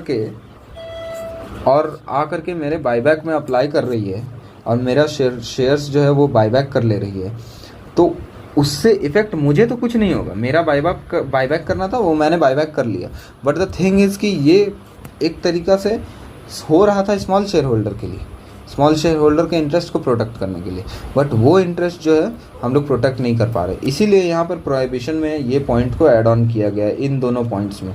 तीसरा पॉइंट बात करता है कि डिफ़ॉल्ट किया है अगर किसी कंपनी ने, डिफ़ॉल्ट किया है अगर किसी कंपनी में तो उसे बायबैक नहीं करने दिया जाएगा। वाह, मतलब गाँव का पैसा मार कर बैठा है और खुद चला है बायबैक करके पैसा बांटने, ये नहीं अलाउ है। ठीक है। Prohibition: no company shall directly or indirectly purchase its own shares or other specified securities. In such case, the company has not complied with the provision of. अगर कंपनी ने इन सारे प्रोविजंस को नहीं कंप्लाई किया है तो आप बायबैक नहीं कर सकते हो। यहाँ पर प्रोहिबिशन था, ये लोग तो कर ही नहीं सकते, ठीक है। बट यहाँ पर अगर आपने इन सारे सेक्शन से कंप्लाइड नहीं है आपकी कंपनी, तो आपको कोई भी तरीका का बायबैक नहीं करने दिया जाएगा। पहला है एनुअल रिटर्न का section, section 92, section 123 declaration and payment of dividend, section 127 failure to pay dividend, section 129 failure to give true and fair statement. इन सारे सेक्शंस के नॉन कंप्लायंस में आपको बायबैक करना अलाउड नहीं होगा। ठीक है गाइस, देखिए मैं आपको ना सिंपली अगर बताऊं तो इससे टॉपिक से क्वेश्चन किस तरीके से आ सकती है। थ्योरी बेस पे डायरेक्ट पूछा जा सकता है, आपको सेक्शंस बता दो, आपका लिस्टेड कंपनी अनलिस्टेड कंपनी के केस में कौन कौन से सेक्शंस एप्लीकेबल होते हैं, कब बायबैक का एडवांटेजेस बता दो। बायबैक का मेरे एग्जाम्स में तो आए हुए थे, बायबैक का एडवांटेजेस क्या है, बायबैक का रीजंस क्या है, ऑब्जेक्टिव क्या है, इस तरीके से। साथ ही साथ फिर यहाँ पर जो रिलेवेंट सेक्शन है उसमें बायबैक किस किस अकाउंट से हम लोग यूज़ कर सकते हैं बायबैक में, ठीक है। उसके बाद फिर बायबैक का और भी केसेस है, दैट इज़ एक्सप्लेनेटरी स्टेटमेंट में क्या क्या होना चाहिए, बायबैक का लिमिट क्या होगा, बोर्ड रेजोल्यूशन से कितना लिमिट तक कर सकते हैं, स्पेशल रेजोल्यूशन तक कितना लिमिट तक कर सकते हैं। ये सब जो है काफ़ी ही इंटरेस्टिंग क्वेश्चंस बन जाता है इंस्टीट्यूट के एंड से। एक्सप्लेनेटरी स्टेटमेंट का जो पॉइंट्स है वो आप बेसिक पॉइंट्स याद रखो और साथ ही साथ कुछ जो स्पेसिफिक पॉइंट्स है वो सब याद रखो, काफ़ी है उतना। उसके बाद फिर अगर आप देखोगे तो यहाँ पर आपका जो कैपिटल रिजम्पशन रिजर्व वाला पॉइंट था ये आपको याद रखना बहुत ज़रूरी है। ये बाय प्रोहिबिशन जो है ये काफ़ी ही इम्पोर्टेंट है, ठीक है, कि प्रोहिबिटेड कौन कौन सा है। साथ ही साथ नॉन कंप्लायंस वाला, ये नॉन कंप्लायंस तो बहुत जगह आपको दिखने भी मिलेगा अभी पढ़ाई में कि कहाँ कहाँ पर आपको किस चीज़ का, बहुत सारे सेक्शंस होते हैं जो रिस्ट्रिक्ट कर देते हैं ड्यू टू दीज सेक्शंस के नॉन कंप्लायंस, तो वो भी आपको आगे पढ़ने को मिलेगा, ठीक है। उसके बाद अगर मैं आगे बढ़ूं तो आगे बढ़ते ही आपको दिखेगा company share capital and debenture rule for the buyback. Buyback के रूल में आपको क्या क्या और कंप्लाई करना होगा वो दिया हुआ है। तो प्राइवेट कंपनी और अनलिस्टेड कंपनी के केस में जो एप्लीकेबिलिटी होगी उसके लिए ये पॉइंट्स दिए हुए हैं। यहाँ पर मैंने 4 कैटेगरी बना दिया है याद करने के लिए, ताकि आपको आसानी हो। 3 का 3 है और एक 4 पॉइंट्स का है। अगर मैं आपको बताऊं तो कुछ इस तरीक़े से याद करो। प्री टॉपिक्स क्या क्या हैं, एक एक्सप्लेनेटरी स्टेटमेंट जाएगा, लेटर ऑफ ऑफर जाएगा जो कि SH8 में जाता है, साथ ही साथ डिक्लेरेशन ऑफ सॉल्वेंसी जाएगा SH9 में। ये जो SH9 में जो डिक्लेरेशन ऑफ सॉल्वेंसी जाएगा जब आप SH8 फाइल कर रहे होगे उसी के साथ जाएगा। उसके बाद फिर मैं आपको बताऊं during the buyback. During the buyback क्या प्रोसीजर होगा। ड्यूरिंग द बाईबैक जो होगा वो आपको 20 दिन का टाइमलाइन रहेगा for filing with ROC। circulate among the shareholder in 20 days from filing with ROC। This means कि आपने जहाँ से ROC को बता दिया कि हम लोग बाईबैक का प्रोसीजर शुरू करने वाले हैं, वहाँ से आपको 20 दिन के अंदर सर्कुलेट कर देना है सारे चीज़ों के रिगार्डिंग शेयर होल्डर को कि हम लोग बाईबैक के साथ आ रहे हैं, आप अपने शेयर को टेंडर कर सकते हो सारा ऑफ़र के लिए। ठीक है, अब ये जो ऑफ़र पीरियड होगा वो 15 से 30 दिन के लिए खुला रहेगा, मिनिमम 15 दिन मैक्सिमम 30 डेज़। साथ ही साथ फिर जो आपका एक्सेप्टेंस होगा वो प्रोपोर्शनेट बेसिस पे कंपनी कर सकती है। हम लोग अब फिर वेरिफिकेशन करेंगे। दिस मीन्स ये एक फ्लो में जा रहा है। सबसे पहले हम लोगों ने शेयर होल्डर को इन्फॉर्म किया, 15 से 30 दिन का उन्हें टाइम दिया, प्रोपोर्शनेट बेसिस पे हम मन किया तो एक्सेप्ट किया वरना रिजेक्ट किया। फिर उसके बाद उसका वेरिफिकेशन कर रहे हैं। अब वेरिफिकेशन के बाद पोस्ट के बारे में बात करते हैं। अब वेरीफाई हो गया शेयर्स। अब वेरीफाई होने के बाद पेमेंट करने का टाइम आया। तो पेमेंट करने के लिए सबसे पहले क्या करेंगे, बैंक अकाउंट ओपन करेंगे, ओपनिंग ऑफ बैंक अकाउंट, फिर उसके बाद पेमेंट मेड करेंगे और अगर कोई और रिस्ट्रिक्शंस है तो उस रिस्ट्रिक्शंस को हम लोग चेक कर लेंगे। उसके बाद अब बाईबैक का काम सब कंप्लीट हो गया। अब शेयर होल्डर्स का भी काम कंप्लीट हो गया। अब लास्ट स्टेज आ गया। लास्ट स्टेज में हमें क्या करना है, बाईबैक के लिए जो SH10 है उसके रिगार्डिंग देखना है। दिस मीन्स कि अब हमें बाईबैक हो चुका है इसके बारे में ROC को इन्फॉर्म करना है। तो बाईबैक का एक रजिस्टर मेंटेन कर लेगा कंपनी अपने पास ही, जो कि SH10 में मेंटेन करेगा। साथ ही साथ बाईबैक जो होगा वो SH11 में होगा। SH11 में रिटर्न ऑफ बाईबैक के बारे में पूरा का पूरा ROC को इन्फॉर्म किया जाएगा और साथ ही साथ SH15 जो होगा वो SH10 के साथ जाएगा कि हमने सारे, ये कंपनी देती है कि हमने सारे कंप्लायंस को कंप्लाई किया है रिगार्डिंग बाईबैक।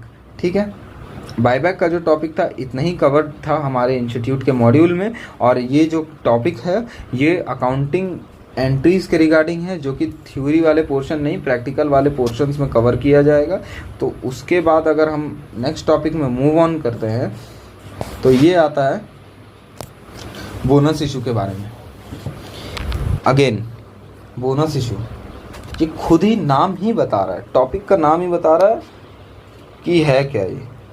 ठीक है, मेरे पढ़ने का सबसे इजी फॉर्मेट मेरे लिए क्या था, मैं हमेशा नाम पे जाता था और नाम से बहुत चीज़ों का आइडिया लग जाता था कि टॉपिक में बोलने क्या वाला है।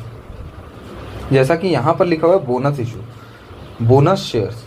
बोनस शेयर्स क्या होंगे, किसी के पास शेयर्स होगा और उसे बोनस में शेयर्स मिल गए, मतलब एक्स्ट्रा शेयर्स मिल गए। ये बोनस इशू का कॉन्सेप्ट कुछ इस तरीके से है कि कंपनी में issue fully paid up bonus shares free reserve से दे सकती है, सिक्योरिटी प्रीमियम से और कैपिटल रिडेम्पशन रिजर्व से।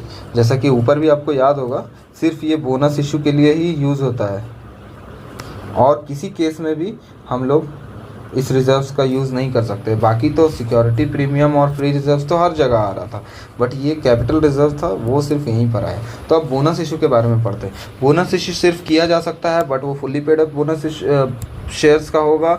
ये जो फ्री रिजर्व होगा और सिक्योरिटी प्रीमियम और कैपिटल रिडेम्पशन रिजर्व्स के साथ होगा। No issue of bonus shall be made by capitalisation of revaluation of assets. Revaluation of assets क्या होता है guys? Revaluation of assets this means कि मान लीजिए मेरे पास कोई लैंड था 100 करोड़ का, 10 करोड़ का, ठीक है। अब ये 10 करोड़ का वैल्यूएशन रखता था मेरे बैलेंस शीट में, मैंने जब परचेज़ किया था वो 10 करोड़ का वैल्यूएशन पर था। बट आज के डेट में 30 साल बढ़ गया, 30 ईयर पार हो चुके हैं, 30 ईयर ख़त्म हो चुका है। अब इस 30 ईयर के बाद जब मैंने चेक किया अपने बैलेंस शीट में, तो बैलेंस शीट का हालत भी थोड़ा सही नहीं था और मुझे दिखा मेरा लैंड जो है आज भी 10 करोड़ पे मेंटेन है। तो मैंने बोला कि बैलेंस शीट को थोड़ा सा सही और गुड लुकिंग बनाने के लिए हम लोग इसका इंक्रीज़ करते हैं रिवैल्यूएट करके अपने एसेट्स को। तो जब मैंने रिवैल्यूएशन किया, रीइवैल्यूएट किया अपने एसेट को, तो ये 10 करोड़ का जो था वो मुझे पता चला कि आज के डेट में इसका वैल्यूएशन जो है डबल से भी ज़्यादा हो गया, डेट इज़ 25 करोड़ हो गया। तो दिस इज़ रिवैल्यूएशन। तो रिवैल्यूएशन रिजर्व्स क्रिएट होता है गाइज। यहाँ पर जो 15 करोड़ का जो गैप है ये रिवैल्यूएशन रिजर्व क्रिएट कर लेगा, बट आप इस रिवैल्यूएशन रिजर्व का यूज़ नहीं कर सकते हो बोनस इशू करने के लिए। ओके, बोनस इशू का कंडीशंस क्या क्या मैंने आपको बताया था। आर्टिकल ऑथोराइज करेगा, आपका रिकमेंड होना चाहिए बोर्ड में और ऑथोराइज होना चाहिए जनरल मीटिंग में। ठीक है, दिस मीन्स कि ये OR से पास होगा। जनरल मीटिंग में ऑथराइजिंग का बात किया, यहाँ पे कोई स्पेशल, जहाँ भी स्पेशल रेजोल्यूशन चाहिए होता है ना, वहाँ पे स्पेशल रेजोल्यूशन एक्ट खुद ही बोल देता है। यहाँ पर लिखा नहीं है, दिस मीन्स कि ये जनरल मीटिंग में ऑर्डिनरी रेजोल्यूशंस के थ्रू हो जाएगा। उसके बाद no default in the payment of interest and fix deposit और सिक्योरिटीज इशूड बाय इट। ठीक है, कोई भी तरीका का डिफ़ॉल्ट नहीं होना चाहिए, दैट इज़ कि कंपनी ने गांव का पैसा नहीं मारा हो, कंपनी ने किसी और का पैसा ना मारा होगा, दैट इज़ एम्प्लॉय का पैसा ना मारा हो, उसका प्रोविडेंट फंड, ग्रेच्युटी का और ये बोनस का पैसा मार कर नहीं रखा हुआ हो। कंपनी ये सब पैसा अगर मार करके रखी हुई है, मतलब खुद के पास रखी हुई है, और उसके बाद आ रही है बोनस इशू, तो ये तो कहीं लॉजिकल बात नहीं है ना। इसलिए कंडीशंस में कंपनीज एक्ट ने ये सारे कंडीशंस को प्रिस्क्राइब कर दिया है। उसके बाद the partly paid up share shall be made fully paid up. कोई भी शेयर्स जो होता है, मैंने ऊपर भी पढ़ाया था कि बोनस इशू जो होगा वो सिर्फ फुल्ली पेड अप शेयर्स का ही होगा। तो ये पार्टली पेड अप को हम लोगों को फुल्ली पेड अप करना होगा। नो सब्सिक्वेंट विड्रॉवल, मतलब एक बार बोनस इशू अनाउंस हो गया तो it can not be withdrawn. और तो और ये जो बोनस इशू होगा वो डिविडेंड के लिeu में नहीं होगा। ये काफ़ी एक इम्पॉर्टेंट और इंटरेस्टिंग चीज़ है, मैं आपको बताता हूँ। मान लीजिए कंपनी के पास आज के डेट में कंपनीज एक्ट में सबसे पहले तो कोई कंपल्सन नहीं है, ठीक है, कोई कंपल्सन नहीं है इसके रिगार्डिंग कि डिविडेंड को वो डिक्लेयर करे, ठीक है। लेकिन अगर डिक्लेयर कर दिया तो कंपलसरी है पेमेंट के लिए, ठीक है, और आप विड्रॉ नहीं कर सकते हो। इसी टॉपिक से ये टॉपिक मैं आपको कोरिलेट करके बता रहा हूँ। कंपनी ने पहले ईयर में कोई अनाउंसमेंट नहीं किया डिविडेंड का, सेकंड ईयर में भी कोई अनाउंसमेंट नहीं किया, थर्ड ईयर में भी कोई अनाउंसमेंट नहीं किया, चौथे ईयर में सारे शेयर होल्डर आ गए, बोलने लगे यार ये क्या चल रहा है, आपने तो कोई डिविडेंड ही नहीं दे रहे हो, आप लोग तो कोई डिविडेंड ही नहीं दे रहे हो। तो मैंने दिखा दिया बैलेंस शीट में कि भाई देख तुम्हारा जो पूरा प्रॉफिट है वो तो मैं बैलेंस शीट में कैरी करते ही जा रहा हूँ, ये पूरा का पूरा जो प्रॉफिट है ये तो तुम्हारा ही है। तो शेयर होल्डर ने बोला कि ये देखने से क्या होता है, हमें शेयर्स हमें जो है सारे के सारे डिविडेंड को दो, सिर्फ यहाँ बैलेंस शीट में दिखा करके क्या होगा, क्योंकि एक्चुअल कैश तो शेयर होल्डर के पास आ ही नहीं रहा है ना। इस रीज़न से शेयर होल्डर ने इस तरीका का आर्ग्यूमेंट रखा। तो कंपनी ने फॉरवर्ड आकर के बोला कि भाई एक काम करो, मैं तुम्हें सॉरी गाइस बोनस शेयर दे देता हूँ। तो कंपनी ने बोला कि मैं आपको बोनस शेयर दे देता हूँ। दिस मीन्स कि कंपनी ने ये डिविडेंड के बदले में बोल दिया कि आओ मैं तुम्हें बोनस शेयर्स इशू कर देता हूँ। This is not allowed, this is what here written here, ठीक है। Bonus issue shall not be allowed in lieu of dividend. Okay, next topic है इसका जर्नल एंट्रीज, जो कि हम लोग अपने प्रैक्टिकल वाले थ्योरी वाले जो वीडियो लेक्चर होगी उसमें कवर करेंगे। Employ stock option, employ stock option का अगला टॉपिक है। उससे पहले आप लोग भी थोड़ा रेस्ट ले लें।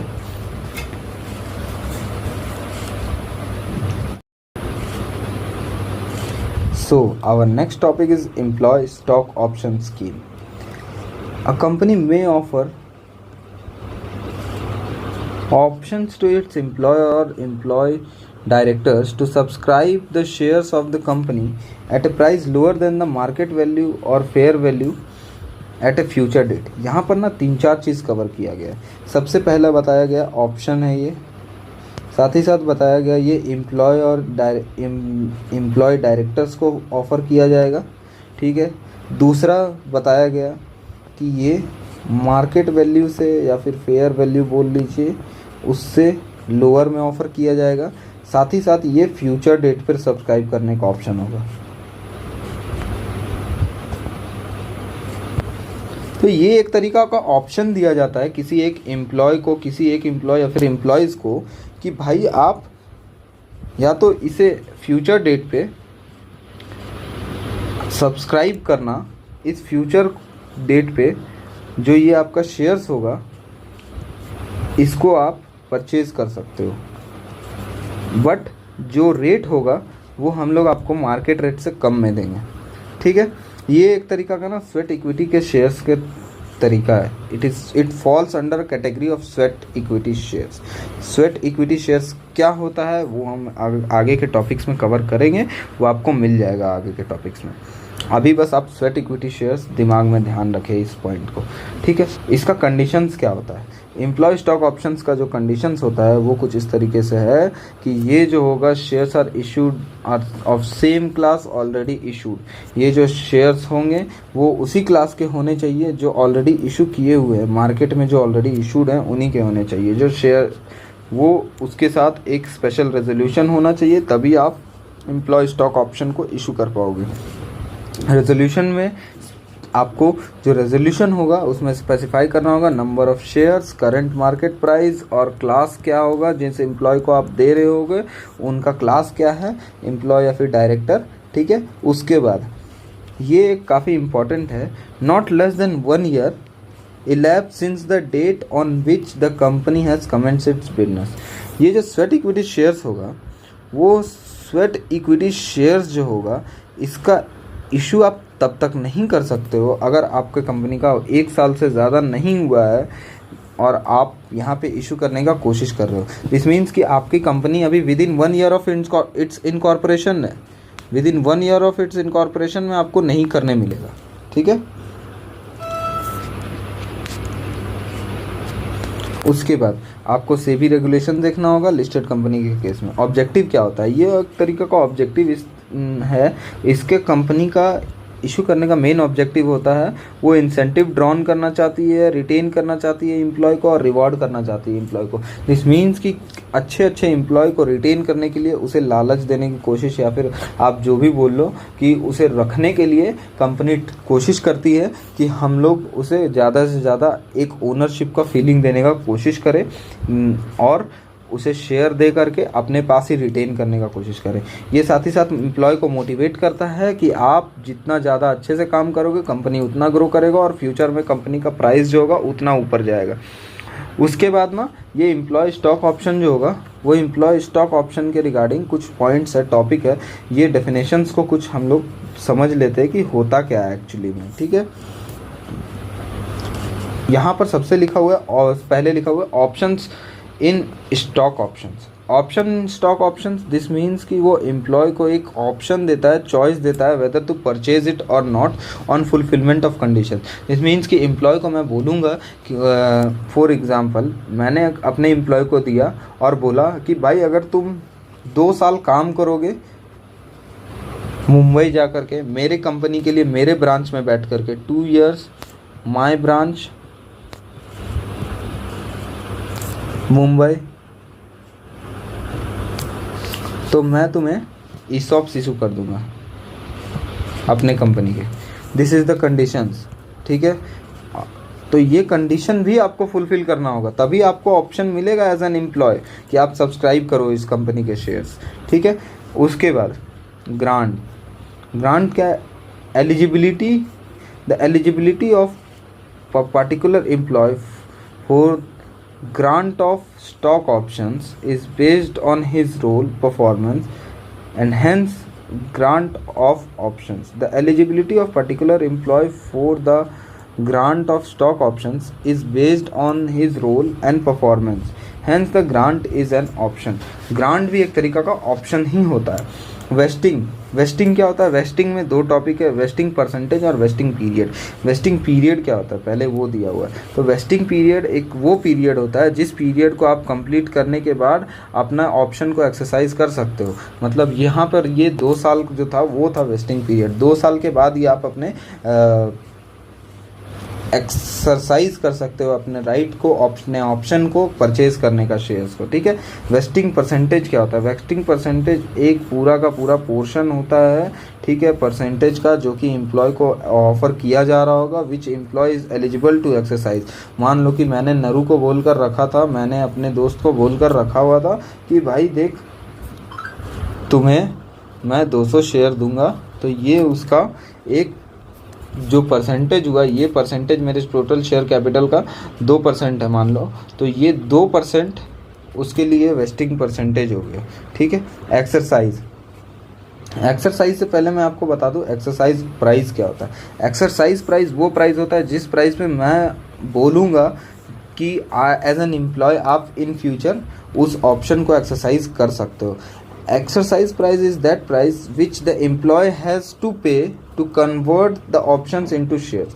ये एक तरीका का ऑप्शन होता है, मैंने आपको पहले भी बताया है। तो मैं ऑप्शन दूंगा कि भाई देख कल के डेट को मेरा शेयर का दाम 150 होने वाला है, ठीक है, बट मैं तुम्हें आज ऑप्शन दे रहा हूँ कि 2 साल तक मेरे कंपनी में काम कर, और मैं कल के डेट मतलब मान लो कि 2 साल बाद ही, कल के डेट को मैं तुम्हें यही 150 का शेयर्स जो होने वाला है उसी 150 के शेयर्स को 120 में दे दूंगा। ठीक है। बट उस टाइम पे 120 तो मुझे पे करना है ना।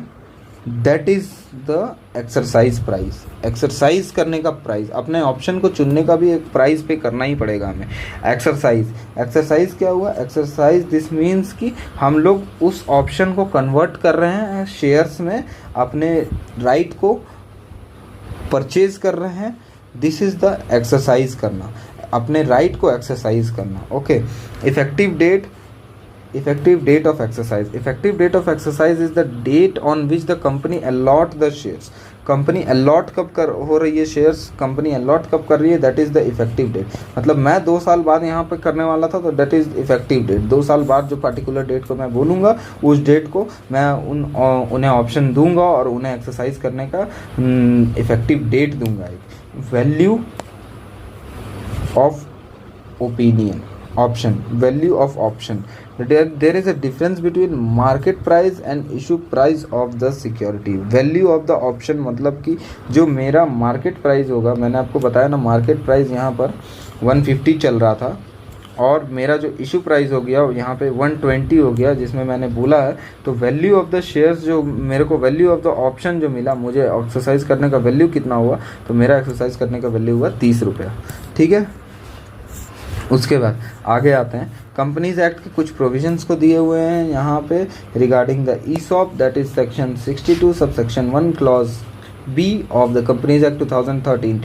Company having share capital proposes to increase its subscribed capital by the way of further issue subject to the special resolution. ठीक है। यहाँ पर एक तरीका हो गया ये कि किस तरीके से आप अपने एम्प्लॉय स्टॉक ऑप्शन को इशू करके अपना सब्सक्राइब कैपिटल को भी इंक्रीज कर सकते हो, बट आपको स्पेशल रेजोल्यूशन पास करना पड़ेगा। ठीक है।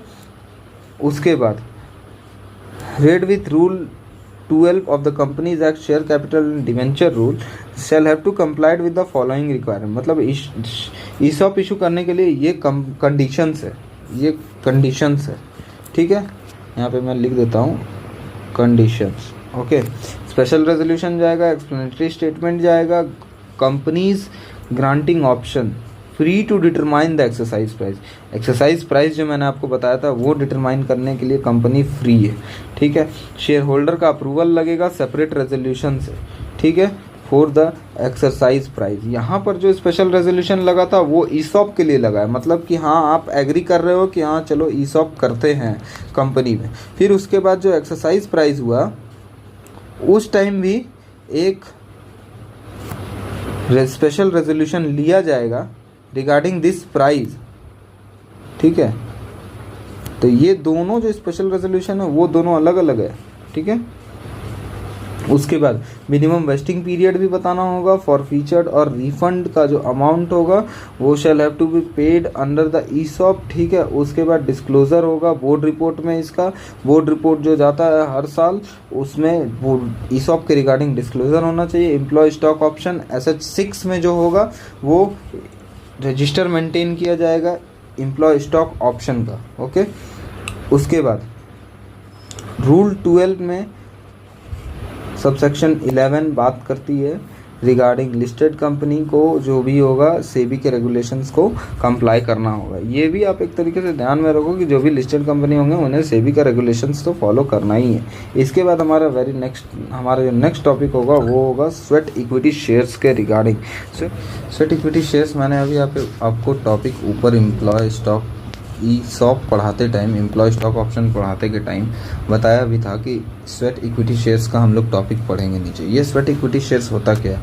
ये भी एक एम्प्लॉय को ऑप्शंस दिया जाता है, एम्प्लॉय को बोल दीजिए या फिर किसी और पर्सन को, ताकि वो कंपनी को अपना नो हाउ प्रोवाइड कर सके। What is this know how, और या तो फिर कुछ वैल्यू क्रिएशन कर सके कंपनी में। उसके बिहाफ पे कंपनी जो है उस बंदे को शेयर्स इशू करती है। मान लीजिए मेरे पास कोई ऐसा टेक्नोलॉजी है जो पूरा मार्केट में आग लगा दे, कुछ इस तरीका का टेक्नोलॉजी है जो मार्केट में आएगा और मार्केट में आते ही पूरा का मार्केट में मोनोपोली क्रिएट कर देगा। तो इस टाइप के चीज़ों में स्वेट इक्विटी शेयर्स का कॉन्सेप्ट सामने आ सकता है और हम as a new startup company ये बोल सकते हैं उस बंदे को कि भाई आप अपना मुझे ये न्यू टेक्नोलॉजी जो है वो मेरे कंपनी को दे, डेट इज़ नो हाउ अपने कंपनी को प्रोवाइड करें, और उसके बिहाफ में कंपनी आपको शेयर्स इशू करके देगी। This is what sweat equity shares का कॉन्सेप्ट क्या बोलता है। अब आइए हम लोग थ्योरी पढ़ के देखते हैं। मोड क्या है इसका? Mode of making share based payment to the employ. ये शेयर बेस्ड पेमेंट करने का एक तरीका का मोड होता है एम्प्लॉय का। उसके बाद इसका जो डेफिनेशन है वो सेक्शन 2 क्लॉज 88 में दिया हुआ है कंपनीज एक्ट का। That is sweat equity shares means equity shares which are issued by the company to its director और एम्प्लॉय एट ए डिस्काउंट और for consideration other than cash. मतलब डिस्काउंट पे या तो शेयर इशू कर देंगे या फिर किसी कंसिडरेशन अदर देन कैश देंगे for providing their know how. कुछ ऐसा इंटरेस्टिंग चीज़ बताने के लिए कंपनी को या फिर कुछ इंटरेस्टिंग ऑफर करने के वजह से कंपनी को हम लोग उससे शेयर्स इशू करेंगे। और फॉर प्रोवाइडिंग नो हाउ और making available right in the nature of intellectual property right. Intellectual property that is आपका हो गया IPR, ठीक है, trademark, patent, copyright. This is the intellectual property right, this is called intellectual property right. मान लीजिए किसी company कोई बंदा है उसने ये लेकर रखा है। अभी जो मर्जर हुआ जियो हॉटस्टार का, जियो हॉटस्टार में एक चीज़ हुआ था कि ये ऑलरेडी जियो हॉटस्टार का जो नाम था वो ऑलरेडी किसी ने लेकर रखा हुआ था, कंपनी को उससे परचेज़ करना पड़ा था कहीं ना कहीं। तो ये जो पॉइंट हुआ था ये कंपनी उसे शेयर इशू करके भी दे सकती थी, वो हो जाता स्वेट इक्विटी शेयर्स के अकॉर्डिंग, ठीक है। That is intellectual property right they रही है कंपनी को या फिर कोई तरीका का वैल्यू एडिशन कर रही है और by whatever name call कोई भी इस तरीके का चीज़ दे रही है, तो that is sweat equity shares और कंपनी उन्हें शेयर्स ऑफर कर रही है, तो that is concept is known as sweat equity shares. इस कॉन्सेप्ट में जो एम्प्लॉय है उस सॉरी गाइस कुछ इंटरप्शन आ गया था जिस रीज़न से हम लोग यहाँ से एम्प्लॉय के टॉपिक से वापस से कवर करेंगे। ये एम्प्लॉय का डेफिनेशन जो होगा, इस एम्प्लॉय के डेफिनेशन में कौन कौन इंक्लूड होते हैं। इस एम्प्लॉय के डेफिनेशन में ओनली परमानेंट एम्प्लॉय कवर होते हैं, वो जो भी इंडिया में है या फिर आउटसाइड इंडिया। मेरा एम्प्लॉय जो इंडिया में है या फिर आउटसाइड इंडिया है वो भी कवर होगा इस स्वेट इक्विटी शेयर्स में। साथ ही साथ डायरेक्टर वेदर होल टाइम और नॉट, होल टाइम और नॉट का मतलब हो गया पार्ट टाइम डायरेक्टर्स भी इसमें कवर्ड है। साथ ही साथ एम्प्लॉय और director defined under clause A और B of the above subsidiary in India और आउटसाइड इंडिया, और होल्डिंग कंपनी, मतलब कोई होल्डिंग कंपनी हो मेरे, उसके भी एम्प्लॉय को ऑफर कर सकते हैं, और या तो सब्सिडियरी को। यहाँ पर जो वैल्यू एडिशन का बात हो रहा है, यहाँ पे वैल्यू एडिशन में वही चीज़ को, जो नो हाउ, मैंने कुछ वर्ड्स बताए थे अभी ऊपर, वही सब के बारे में दिया हुआ है। नो हाउ के बारे में दिया हुआ है, इंटेलेक्चुअल प्रॉपर्टी राइट के बारे में दिया हुआ है, ठीक है, जो कि विदाउट कंसिडरेशन पे किया जा रहा है एक तरीका से ऑन द बिहाफ ऑफ दो शेयर्स। हम लोग उससे नो हाउ, स्किल्स या फिर इंटेलेक्चुअल प्रॉपर्टी राइट ले रहे होंगे। इसी को यहाँ पे लिखा गया है वैल्यू एडिशन। वैल्यू एडिशन क्या हो रहा है उसके पॉइंट ऑफ व्यू से, ठीक है। उसके बाद कंडीशंस क्या क्या है स्वेट इक्विटी शेयर्स इशू करने के लिए। सबसे पहले स्पेशल रेजोल्यूशन के साथ साथ उसमें रेजोल्यूशन में क्या क्या मेंशन होगा, नंबर ऑफ शेयर्स मेंशन होने चाहिए, करंट मार्केट प्राइस मेंशन होना चाहिए, क्लासेस होने चाहिए मेंशन कि किस क्लास के एम्प्लॉय को दिया जा रहा है ये शेयर्स, ठीक है। उसके बाद जो स्पेशल रेजोल्यूशन होगा वो उसका एक वैलिडिटी पीरियड होगा, ठीक है। दिस मीन्स कि जहाँ पर जिस डेट को आपने स्पेशल रेजोल्यूशन पास किया, वहाँ से विद इन 12 मंथ आपको अपने स्वेट इक्विटी शेयर्स का रेजोल्यूशन का वैलिडिटी को डिटरमाइंड रखना है। मतलब ये जो रेजोल्यूशन पास हुआ होगा इसका वैलिडिटी 12 मंथ तक है। मतलब 12 मंथ के अंदर आप स्वेट इक्विटी शेयर्स इशू कर दो, वरना ये एसआर आपको वापस से पास करना पड़ेगा। एक तरीका से रिचार्ज जैसे हम लोग कराते हैं ना, तो वही समझ लो आप कि ये रिचार्ज का वैलिडिटी है। एक बार जो आपने एसआर पास किया उसका वैलिडिटी 12 मंथ का। आपको अगर 12 मंथ के बाद अगर आप स्वेट इक्विटी शेयर्स इशू कर रहे हो तो ये एसआर से काम नहीं चलेगा, आपको री इशू करना होगा, एक एसआर वापस से पास करना होगा, उसके बाद ही कर पाओगे, ठीक है। इशू टू द डायरेक्टर और employ shall be locked in and not transferable for 3 years from the date of allotment. अगर वो डायरेक्टर और किसी एम्प्लॉय को इशू किया जा रहा है तो इसका एक लॉक इन पीरियड होगा, और ये स्वेट इक्विटी शेयर्स का लॉक इन पीरियड होता है 3 years from the date of allotment. जहाँ से अलॉटमेंट हुआ वहाँ से 3 साल तक के लिए कोई भी शेयर्स को जो है बेच नहीं सकते हैं आप।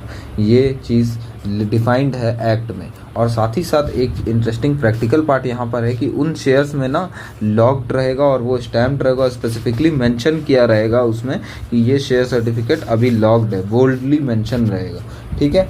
उसके बाद फिर equity shares listed on recognised stock exchange अगर है तो अगर लिस्टेड शेयर्स है, लिस्टेड कंपनी है, तो उसे स्वेट इक्विटी शेयर्स में सेबी के भी रेगुलेशंस को फॉलो करने होंगे। उसके बाद है quantum of sweat equity shares. Quantum of sweat equity shares बताता है कि कितना स्वेट इक्विटी शेयर्स इशू किया जा सकता है। आपको मैं पहले ये पैराग्राफ पढ़ाऊंगा, फिर ये पैराग्राफ पढ़ाऊंगा, उसके बाद मैं ये पैराग्राफ बताऊंगा। तो फर्स्ट पैराग्राफ जो बता रहा है वो बता रहा है अपर लिमिट के regarding. Upper limit that is 25%। 25% ये टोटल कैप के बारे में बता रहा है कि मैक्सिमम 25% जो होगा वो स्वेट इक्विटी शेयर्स इशू किया जा सकता है, 25% of the paid up share capital, ठीक है। बट किसी एक ईयर में आप मैक्सिमम 15% ही इशू कर पाओगे। किसी एक ईयर में अगर बात करें तो मैक्सिमम 15% ही इशू कर पाओगे, वो भी paid up equity share capital के। Paid up equity share capital का मैक्सिमम 15% और 5 crore whichever is lower. मतलब ये या तो 15% और या तो फिर 5 crore whichever is lower. इन दोनों का जो लोअर होगा आप मैक्सिमम उतना ही स्वेट इक्विटी शेयर्स किसी एक पर्टिकुलर ईयर में इशू कर सकते हो। ये सेकंड पॉइंट भी मैंने बता दिया, 15% का लिमिट, ये 25% का लिमिट, ठीक है। और तीसरा पॉइंट आता है, ये बात करता है स्टार्टअप के रिगार्डिंग। स्टार्टअप के रिगार्डिंग जो बात हो रहा है यहाँ पे, स्टार्टअप को एक एग्जेम्पशन दिया गया है जो स्टार्टअप के पॉइंट ऑफ व्यू से है कि यहाँ पर जो लिमिट होगा सिर्फ 15% वाला काम करेगा। यहाँ पर कोई 5 करोड़ का लिमिट नहीं है, मतलब कि 15 करोड़ का ही सिर्फ लिमिट है। तो ये कहीं ना कहीं स्टार्टअप को एक बेनिफिट दिया गया है ताकि वो अपने फर्स्ट 5 years के लिए है ही है, बट ये benefit with in 5 year of its incorporation है अगर कोई स्टार्टअप, तो उसे बेनिफिट ये दिया गया है कि स्वेट इक्विटी शेयर जो वो इशू कर सकते हैं वो 15% of the paid up share capital रहेगा। और साथ ही साथ उन पर ये 5 करोड़ का लिमिट जो होगा वो एप्लीकेबल नहीं होगा। इसका प्राइसिंग कैसे होता है स्वेट इक्विटी शेयर्स का? Pricing of sweat equity shares जो होता है प्राइस डिटरमाइन करेगा रजिस्टर्ड वैल्यूअर के थ्रू, ठीक है। वैल्यूएशन जो होगा वो इंटेलेक्चुअल प्रॉपर्टी राइट का भी होगा और साथ ही साथ प्राइसिंग जो होगा वो शेयर्स का भी किया जाएगा कि क्या होगा हमारे शेयर्स का प्राइस। अब कॉपी होगा जो A copy of gist along with the critical element of valuation report shall be also be sent to the shareholder.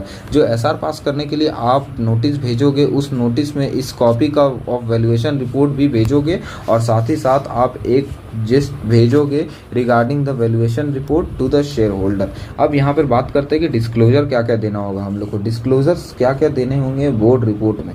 Board report जो हमारा प्रिपेयर होगा सेक्शन 134 के अंदर, उसके अंदर हम लोग किस तरीके से और क्या क्या मेंशन रखेंगे स्वेट इक्विटी शेयर्स के बारे में।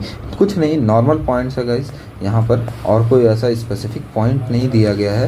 That is class of employ जिनको इशू किया गया है, क्लास ऑफ शेयर्स क्या होगा स्वेट इक्विटी शेयर्स का, ठीक है, नंबर कितना रहेगा, किस डायरेक्टर एम्प्लॉय को इशू किया जा रहा है, फिर उसके बाद उनका सेपरेटली बताना होगा हमें कि किस क्या क्या चीज़ के लिए किन्हें क्यों किस रीज़न से किन डायरेक्टर और शेयर होल्डर को इशू किया जा रहा है, ठीक है, या फिर एम्प्लॉय को किया जा रहा है इशू, ठीक है। फिर रीज़न और जस्टिफिकेशन देना होगा हमें कि क्या रीज़न है उनको देने का, क्या उन्होंने प्रोवाइड किया ऐसा वैल्यू या नो हाउ, या फिर क्या इंटेलेक्चुअल प्रॉपर्टी प्रोवाइड किया है कंपनी को जिसके रिगार्डिंग हम लोग उन्हें स्वेट इक्विटी शेयर्स इशू कर रहे हैं। प्रिंसिपल टर्म्स एंड कंडीशंस बताए रहेंगे स्वेट इक्विटी शेयर्स के, total number of shares arising as a result of the issue of sweat equity shares, percentage of sweat equity shares of the post issue. Post issue हमारा साथ क्या होगा, हमारा sweat equity shares के बाद हमारा total number of shares arising as a result of issue of sweat equity shares. Total number of shares हमारा क्या होने वाला है after the issue of sweat equity shares, ठीक है। कंसिडरेशन के रिगार्डिंग अगर बात करें तो कंसिडरेशन रिसीव्ड हुआ है, किस तरीका का कंसिडरेशन रिसीव हुआ है, अगर कंसिडरेशन अदर देन कैश हुआ है तो क्या हुआ है वो बताना होगा। अर्निंग पर शेयर हमारा क्या होगा और क्या है वो भी डिफाइन करना होगा। उसके बाद फिर आ जाते हैं अकाउंटिंग ट्रीटमेंट के बारे में। अकाउंटिंग ट्रीटमेंट में क्या क्या है मैं आपको एक बार बता देता हूँ सम अप वे में। यहाँ पर ना टोटल 3 तरीके के पॉइंट्स को बताया गया है, बट ये काफ़ी ही मिक्स्ड तरीके से, तो मैंने यहाँ पर ऑलरेडी अपने हाइलाइटर के कलर्स से आपको सेपरेट करके दे दिया है पॉइंट्स।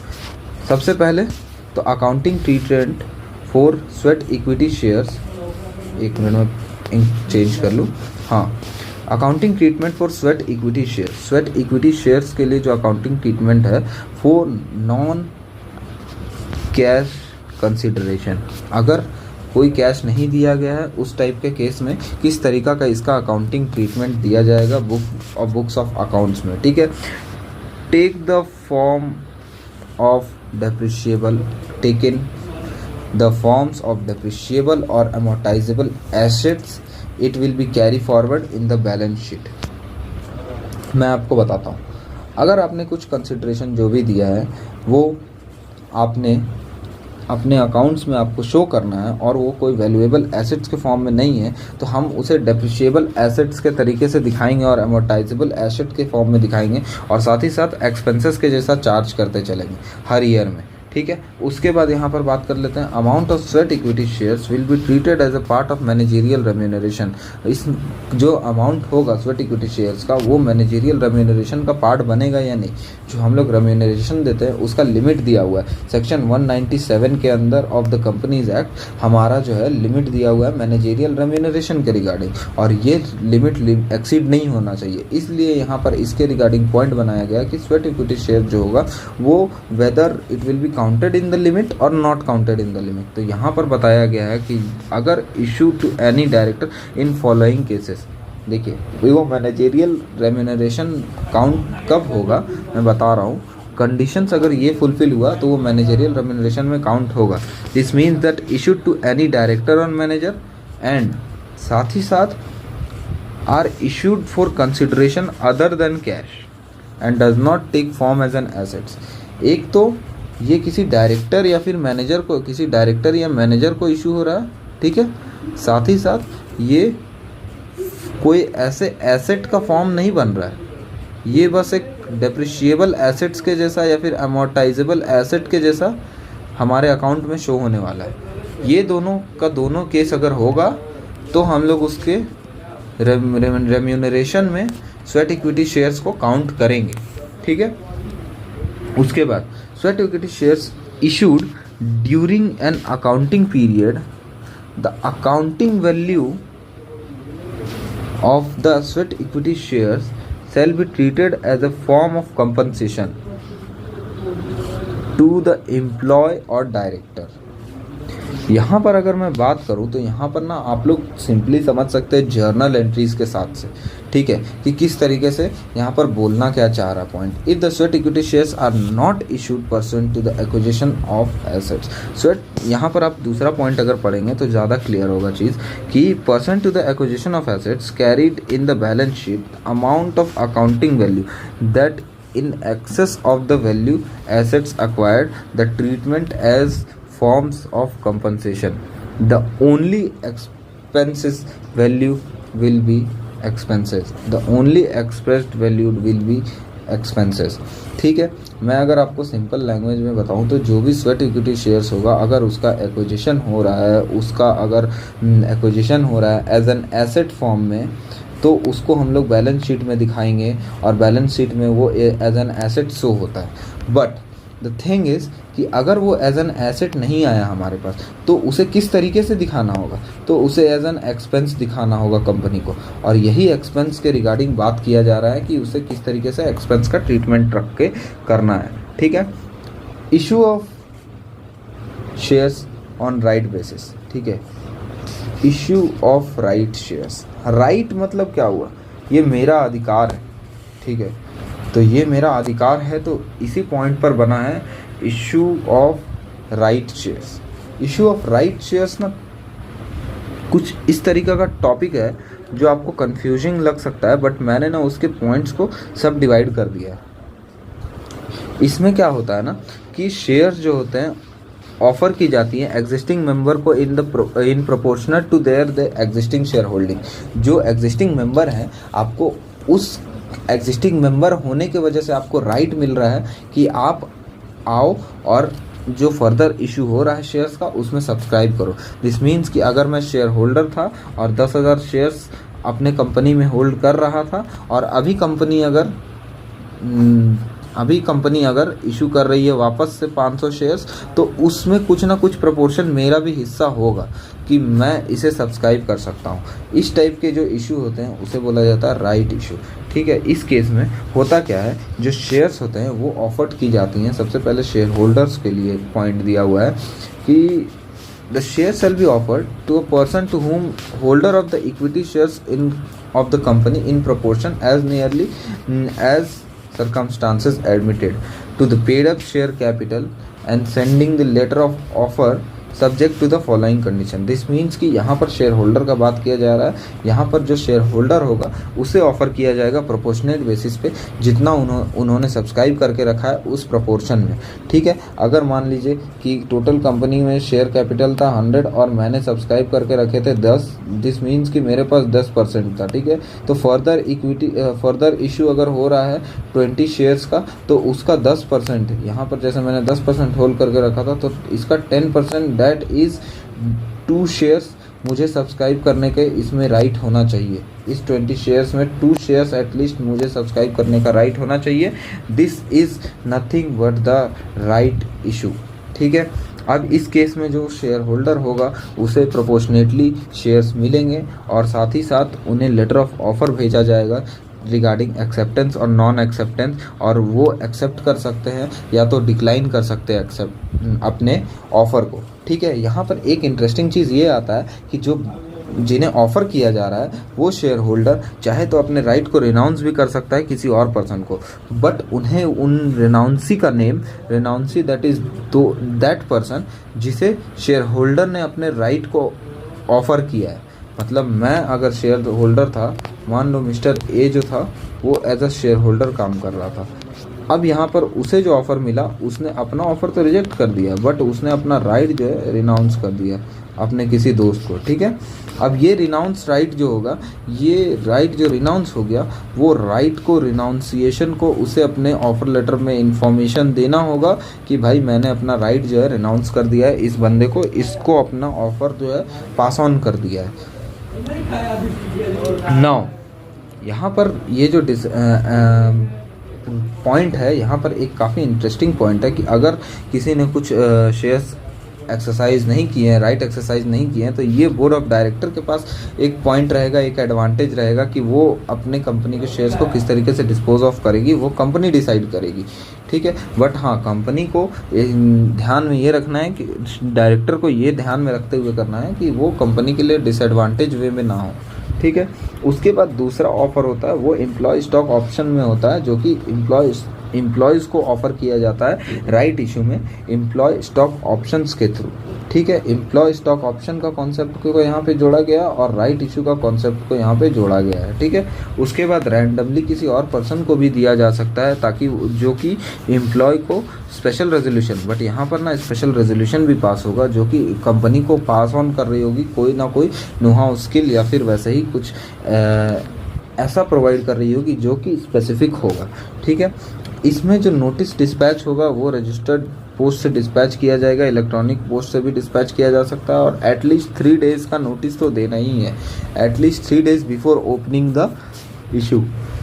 दिस मीन्स अगर मेरा ऑफ़र इशू हो रहा है 1 मार्च को, तो उससे 3 दिन पहले एटलीस्ट मेरा ऑफ़र जो होगा, ऑफ़र लेटर जो होगा वो शेयर होल्डर लोग को डिस्पैच हो गया होना चाहिए।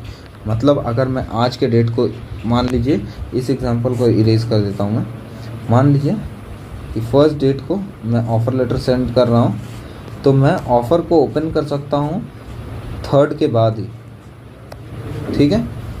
उसके बाद यहाँ पर बात कर रहा है nothing in this section shall apply to increase the subscribe capital of the company caused the exercise of options as termed attached to the determined loan raised by the company to convert into equity shares। यहाँ पर एक option बहुत अच्छा बताया जा रहा है कि ये साथ ही इस सेक्शन में जितना भी बात लिखा हुआ गया है ये इस चीज़ को डिनाई नहीं कर दे रहा है, इस चीज़ को कैंसिल नहीं कर दे रहा है कि अगर कोई ऐसा लोन इशू हुआ था जिसमें शेयर्स के रिगार्डिंग बोला गया था कि अगर ये लोन रीपे नहीं हुआ तो हम लोग शेयर्स इशू कर देंगे। इस केस को ये सेक्शन कहीं ओवरराइड नहीं कर पाता है, ठीक है। तो हम लोग आराम से इस तरीके के केस में कन्वर्जन कर सकते हैं। This is the case of conversion of loan into equity, ठीक है। Redemption of preference shares. What is redemption of preference shares? Redemption of preference shares में पॉइंट क्या होता है ना कि हम लोग जो प्रेफरेंस शेयर्स इशू कर सकते हैं, हम लोगों ने पहले लेक्चर में ही लिखा था कि जो हम लोग प्रेफरेंस शेयर्स इशू कर सकते हैं वो इरिडीमेबल नहीं होना चाहिए, वो रिडीम होना ही चाहिए। तो उसका टाइम पीरियड क्या होगा? क्या कोई टाइम पीरियड लिखा गया है? जी हाँ, टाइम पीरियड लिखा गया है मैक्सिमम 20 ईयर का, ठीक है। आइए अब हम लोग इसको पढ़ते हैं। रिडम्पशन ऑफ प्रेफरेंस शेयर्स का पहले मीनिंग क्या होता है एक बार जान जाते हैं कि रिडम्पशन ऑफ प्रेफरेंस शेयर्स मतलब जो आपने प्रेफरेंस शेयर्स इशू किया था अब उसे कंपनी ख़त्म कर रही है और पैसे आप लोगों को वापस कर रही है, ठीक है। तो रिडम्पशन होने का सबसे पहले तो आर्टिकल में ऑथराइज होना चाहिए, साथ ही जो रिडम्पशन होगा with in the period not exceeding 20 year. मैंने आपको जैसा कि बताया 20 ईयर से ज़्यादा नहीं हो सकता है और कंपनी को अलाउड नहीं है इंडिया में इररिडीमेबल प्रेफरेंस शेयर्स इशू करना। साथ ही जो एक चीज़ यहाँ पे इंटरेस्टिंग पॉइंट है, एक्सेप्शन है, जो कि 30 ईयर्स तक इंफ्रास्ट्रक्चर कंपनीज़ को अलाउड कर दिया गया। यहाँ पर जो 20 ईयर के लिए रिडम्पशन का टाइम था वो पीरियड को बढ़ा करके 30 ईयर कर दिया गया। बट ये जो 30 ईयर है इसमें एक केस ये हो जाएगा कि 21st ईयर से कंपनी को 10% का रिडम्पशन स्टार्ट कर देना होगा। एटलीस्ट 10% रिडीम करना 21st ईयर से शुरू कर देना होगा। वही केस को यहाँ पर लिखा गया है बस, ठीक है। Redemption can only be when it is fully paid up. Redemption तभी होगा जब वो फुल्ली पेड अप शेयर होगा। और रिडम्पशन होगा कैसे? प्रॉफिट से होगा या फिर proceeds of fresh issue of shares. मतलब प्रेफरेंस शेयर्स इशू करके भी हम लोग रिडीम कर सकते हैं। मतलब एक रिडम्पशन करने के लिए हम लोग फ्रेश इशू कर सकते हैं प्रेफरेंस शेयर्स का ही, ठीक है। उसके बाद capital redemption reserves account. Capital redemption reserve account जैसे हम लोगों ने ऊपर भी पढ़ा था बायबैक के टाइम पर कि बायबैक के टाइम पर एक capital redemption reserve account create हुआ था, उसी तरीक़ा से यहाँ पर भी दिया हुआ है। आपको क्रिएट करना पड़ेगा रिडम्पशन रिजर्व्स अकाउंट, और कैपिटल रिजर्व में उतना नॉमिनल वैल्यू का शेयर्स अमाउंट को डालना, क्रेडिट करना पड़ेगा इस कैपिटल रिजर्व्स अकाउंट में, जितना कि आपने अपने इस पूरे रिडम्पशन में अमाउंट इन्वॉल्व होगा उतना। ठीक है, अब मैं बता रहा हूँ आपको premium on redemption of preference shares. Premium on redemption of preference shares क्या बात करता है? Premium on redemption of preference shares ये बात करता है कि मान लीजिए मैंने प्रेफरेंस शेयर्स इशू किया था 100 रुपीज़ का, कल के डेट को मैंने बोल कर रखा था जब मैं आपको पैसा वापस दूंगा शेयर होल्डर्स, तो मैं ये पैसा आपको वापस दूंगा 120 में। तो ये जो 20 है ये आपका प्रीमियम ऑन रिडम्पशन हो गया है, मतलब वापस करने के टाइम जो 20 रुपये एक्स्ट्रा दे रहा हूँ, this is the redemption amount. अगर कंपनी फाइनेंशियल स्टेटमेंट से कंप्लाइड की हुई है, ठीक है, तो आउट ऑफ प्रॉफिट ये रिडम्पशन किया जा सकता है प्रीमियम पे। इशू अगर not complied with the financial statement है तो ये प्रॉफिट से भी किया जा सकता है और एसपीआर से भी किया जा सकता है। ठीक है, सिक्योरिटीज़ प्रीमियम अकाउंट से भी किया जा सकता है। यहाँ पर मतलब बेसिकली बताया गया इन 3 पॉइंट्स में कि किस किस चीज़ का इस्तेमाल किया जा सकता है प्रॉफिट में, कि रिडम्पशन में। ये जो प्रीमियम पेमेंट है, ये प्रीमियम का पेमेंट कहाँ कहाँ से किया जा सकता है? अगर आपने पूरे फाइनेंशियल स्टेटमेंट्स के साथ कंप्लाइड हो तो सिर्फ प्रॉफिट से कर सकते हो। ठीक है, अगर आप फाइनेंशियल स्टेटमेंट के साथ कंप्लाइड नहीं हो, दिस मीन्स कि आप सिक्योरिटीज़ प्रीमियम अकाउंट यूज़ कर सकते हो और साथ ही साथ प्रॉफिट यूज़ कर सकते हो।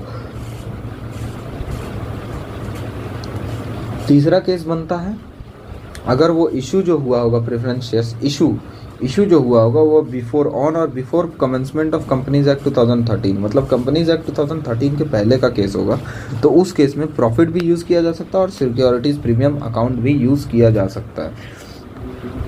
इसके बाद हमारे पास एक लास्ट टॉपिक बच रहा है हमारा, अंडर राइटिंग ऑफ शेयर्स के रिगार्डिंग।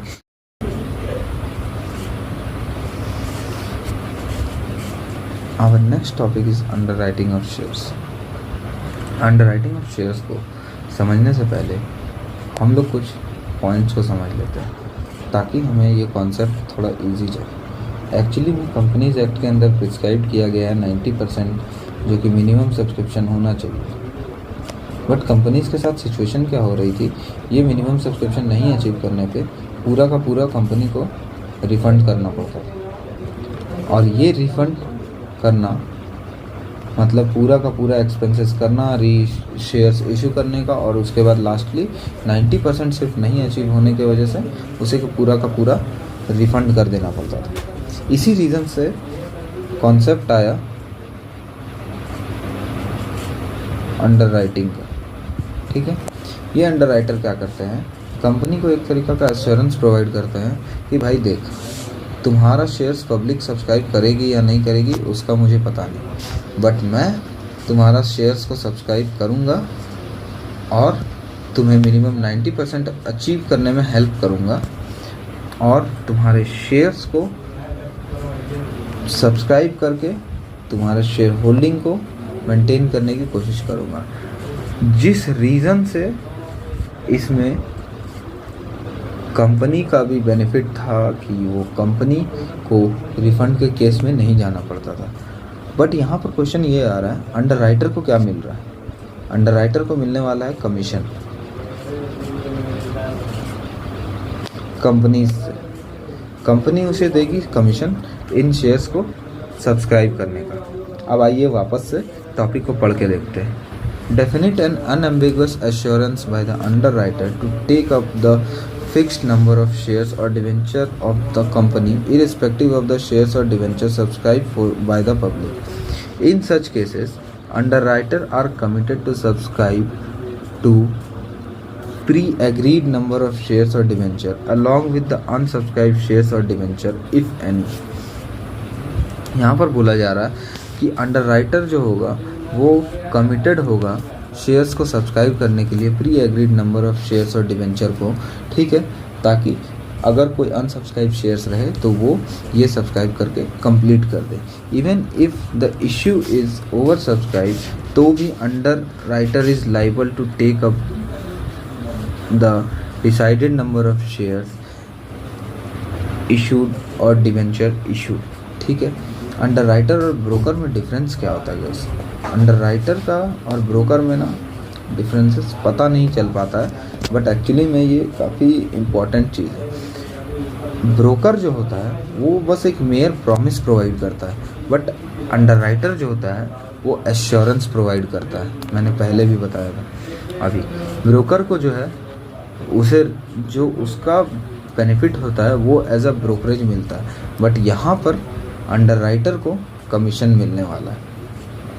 एक चीज़ इम्पॉर्टेंट है, ये जो अंडरराइटर होता है, ये अंडरराइटर इंडिविजुअल भी हो सकता है, पार्टनरशिप भी होता है, जॉइंट स्टॉक कंपनीज भी हो सकती है, कोई भी तरीका का बिजनेस फॉर्म में आ सकता है एज एन अंडरराइटर। ठीक है, यहाँ पर अगर हम बात करें तो दो तरीके के अंडरराइटिंग होती है, दैट इज़ कंप्लीट अंडरराइटिंग और partial underwriting.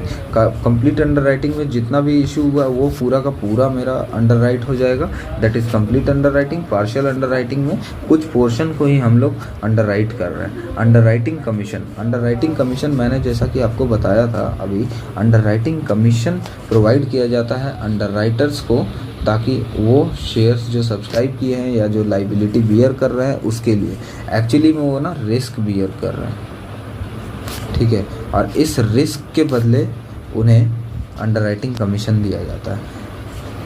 Consideration which is payable, ठीक है, मैंने बताया था कंसिडरेशन विच इज़ पेएबल, ये कंपनी पे करती है अंडरराइटर को। In totality the risk borne by the underwriter, ठीक है, ये जो रिस्क बॉन्ड कर रही है अंडरराइटर, उसके बिहाफ पे ये अंडरराइटर्स लोगों को पेमेंट दिया जा रहा है कंपनी के थ्रू। ठीक है, payment of underwriting commission. Underwriting commission का पेमेंट किस तरीके से होता है? देखिए, पेमेंट अ कंपनी में पे commission subject to the following conditions. यहाँ पर ना कुछ लिमिट्स वगैरह प्रिस्क्राइब किए हुए हैं, वो हम लोग देख लेते हैं। कंपनी का जो आर्टिकल होगा वो ऑथोराइज करना चाहिए पहले तो अंडरराइटिंग कमीशन पे करने के लिए। दूसरा point, paid out of the proceeds of issue of profit और both. This means that paid out of the proceeds of issue और प्रॉफिट, मतलब जो मैं शेयर्स इशू कर रहा हूँ उसके शेयर्स के इशू से वहाँ से पे होगा उसका कमीशन, या तो फिर कंपनी में जो प्रॉफिट है वहाँ से उसका कमीशन जो होगा वो पे होगा, और या तो फिर दोनों का कॉम्बिनेशन यूज़ करके हम लोग बोथ से भी पे कर सकते हैं। ठीक है, इसका रेट दिया हुआ है। रेट ऑफ कमीशन क्या है? 5% of the issue price shall not exceed 5% of the issue price. ठीक है, at which the shares were issued और the rate authorised by article whichever is less. मतलब या तो एक मैक्सिमम कैप आप समझ लो कि 5% का दिया हुआ है, ठीक है, बट अगर आर्टिकल में दिया हुआ है लेस देन 5% तो आर्टिकल वाला फॉलो होगा। दिस मीन्स 5% और article whichever is lower. ठीक है, सेकेंड पार्ट बनता है इसी का कि ये जो डिवेंचर के केस में ये जो 5% था, ये 5% 2.5% हो जाएगा। ठीक है, 2.5% ही मैक्सिमम आप दे सकते हो। Prospectus of company shall disclose, मतलब अंडरराइटिंग होने के बाद ये हमें प्रोस्पेक्टस में इशू करना पड़ेगा, ये डिक्लेयर करना पड़ेगा क्या क्या, name of the underwriter, rate क्या है उसका कमीशन का पेएबल जो है, और नंबर ऑफ सिक्योरिटीज़ कितना अंडर रिटन है। ठीक है, there shall not paid commission to any underwriter which are not offered to public for subscription. This means कि not paid commissions or not offered to public. This means कि अगर आपने जो shares public को offer किए हैं, सिर्फ उन शेयर्स को ही आप अंडरराइट करवा सकते हो। मीन्स कि आपने अगर पब्लिक को ऑफ़र नहीं किया है शेयर्स, तो वो शेयर अंडर रिटन नहीं हो सकता है। ठीक है, copy of contract shall also be delivered. ठीक है, ये कॉपी जो होगा वो हमें फाइल करना होगा आरओसी के साथ भी। ठीक है, यहाँ पर आता है कॉन्सेप्ट एक मार्क्ड एप्लीकेशन का और अनमार्क्ड एप्लीकेशन का। ये कॉन्सेप्ट कुछ नहीं बोलता है, ये कॉन्सेप्ट इतना बताता है बस, जो मार्क्ड एप्लीकेशन होता है वो मार्क्ड एप्लीकेशन में आपका जो भी अंडर राइटर होगा, मान लीजिए मैंने 3 अंडर राइटर से टोटल अपना शेयर्स को, बहुत बड़ा इशू था मेरा 500 करोड़ का, 3 अंडर राइटर से अंडर राइट करवाया, तो तीनों में से पता किसके चलेगा कि ये एक एप्लीकेशन जो आया है वो कौन से वाले अंडर राइटर के थ्रू आया है। तो इसके रिगार्डिंग हम लोगों ने मार्क्ड का कॉन्सेप्ट निकाला। तो मान लीजिए ए वाले एप्लीकेशन में ए का मार्क रहेगा, बी वाले में बी का और सी वाले में सी का, तो उससे पता चलेगा that is the marked application और अनमार्क्ड एप्लीकेशन। अगर एप्लीकेशन मार्क्ड नहीं है तो वो अनमार्क्ड एप्लीकेशन के कैटेगरी में चला जाएगा। उसके बाद का जो ये टॉपिक्स है, ये टॉपिक्स पूरा का पूरा कंप्लीटली कवर होने वाला है, थियोरेटिकल नहीं प्रैक्टिकल एस्पेक्ट में। और इसके अलावा चैप्टर्स में और कुछ बचा नहीं, इसके अलावा सिर्फ और सिर्फ प्रैक्टिकल क्वेश्चंस बचे हुए। दिस मीन्स कि ये चैप्टर का एंड होता है यहाँ पर, और हम लोगों ने अपना टारगेट अचीव कर लिया है। इस चैप्टर को मैंने 2 थ्योरी लेक्चर्स में कवर किया है। This was the lecture for CAFM, और हम लोगों ने काफ़ी अच्छे तरीके से शेयर कैपिटल का चैप्टर को कवर किया है 2 थ्योरी वाले लेक्चर्स में। इसका प्रैक्टिकल पोर्शंस आना बाकी है, जो मैं धीरे धीरे लेकर आऊँगा। आप लोगों के इंटरेस्ट के अकॉर्डिंग सारे वीडियोस चैनल पर और भी डलने वाले हैं, तो please do like, share and subscribe guys. और लास्ट में जाते जाते बस इतना ही बोलूँगा, fulfil your desire, ignite the fire, sometime you clear, sometime you reappear. So, this was Ritik Sharma signing out for the day. Thank you.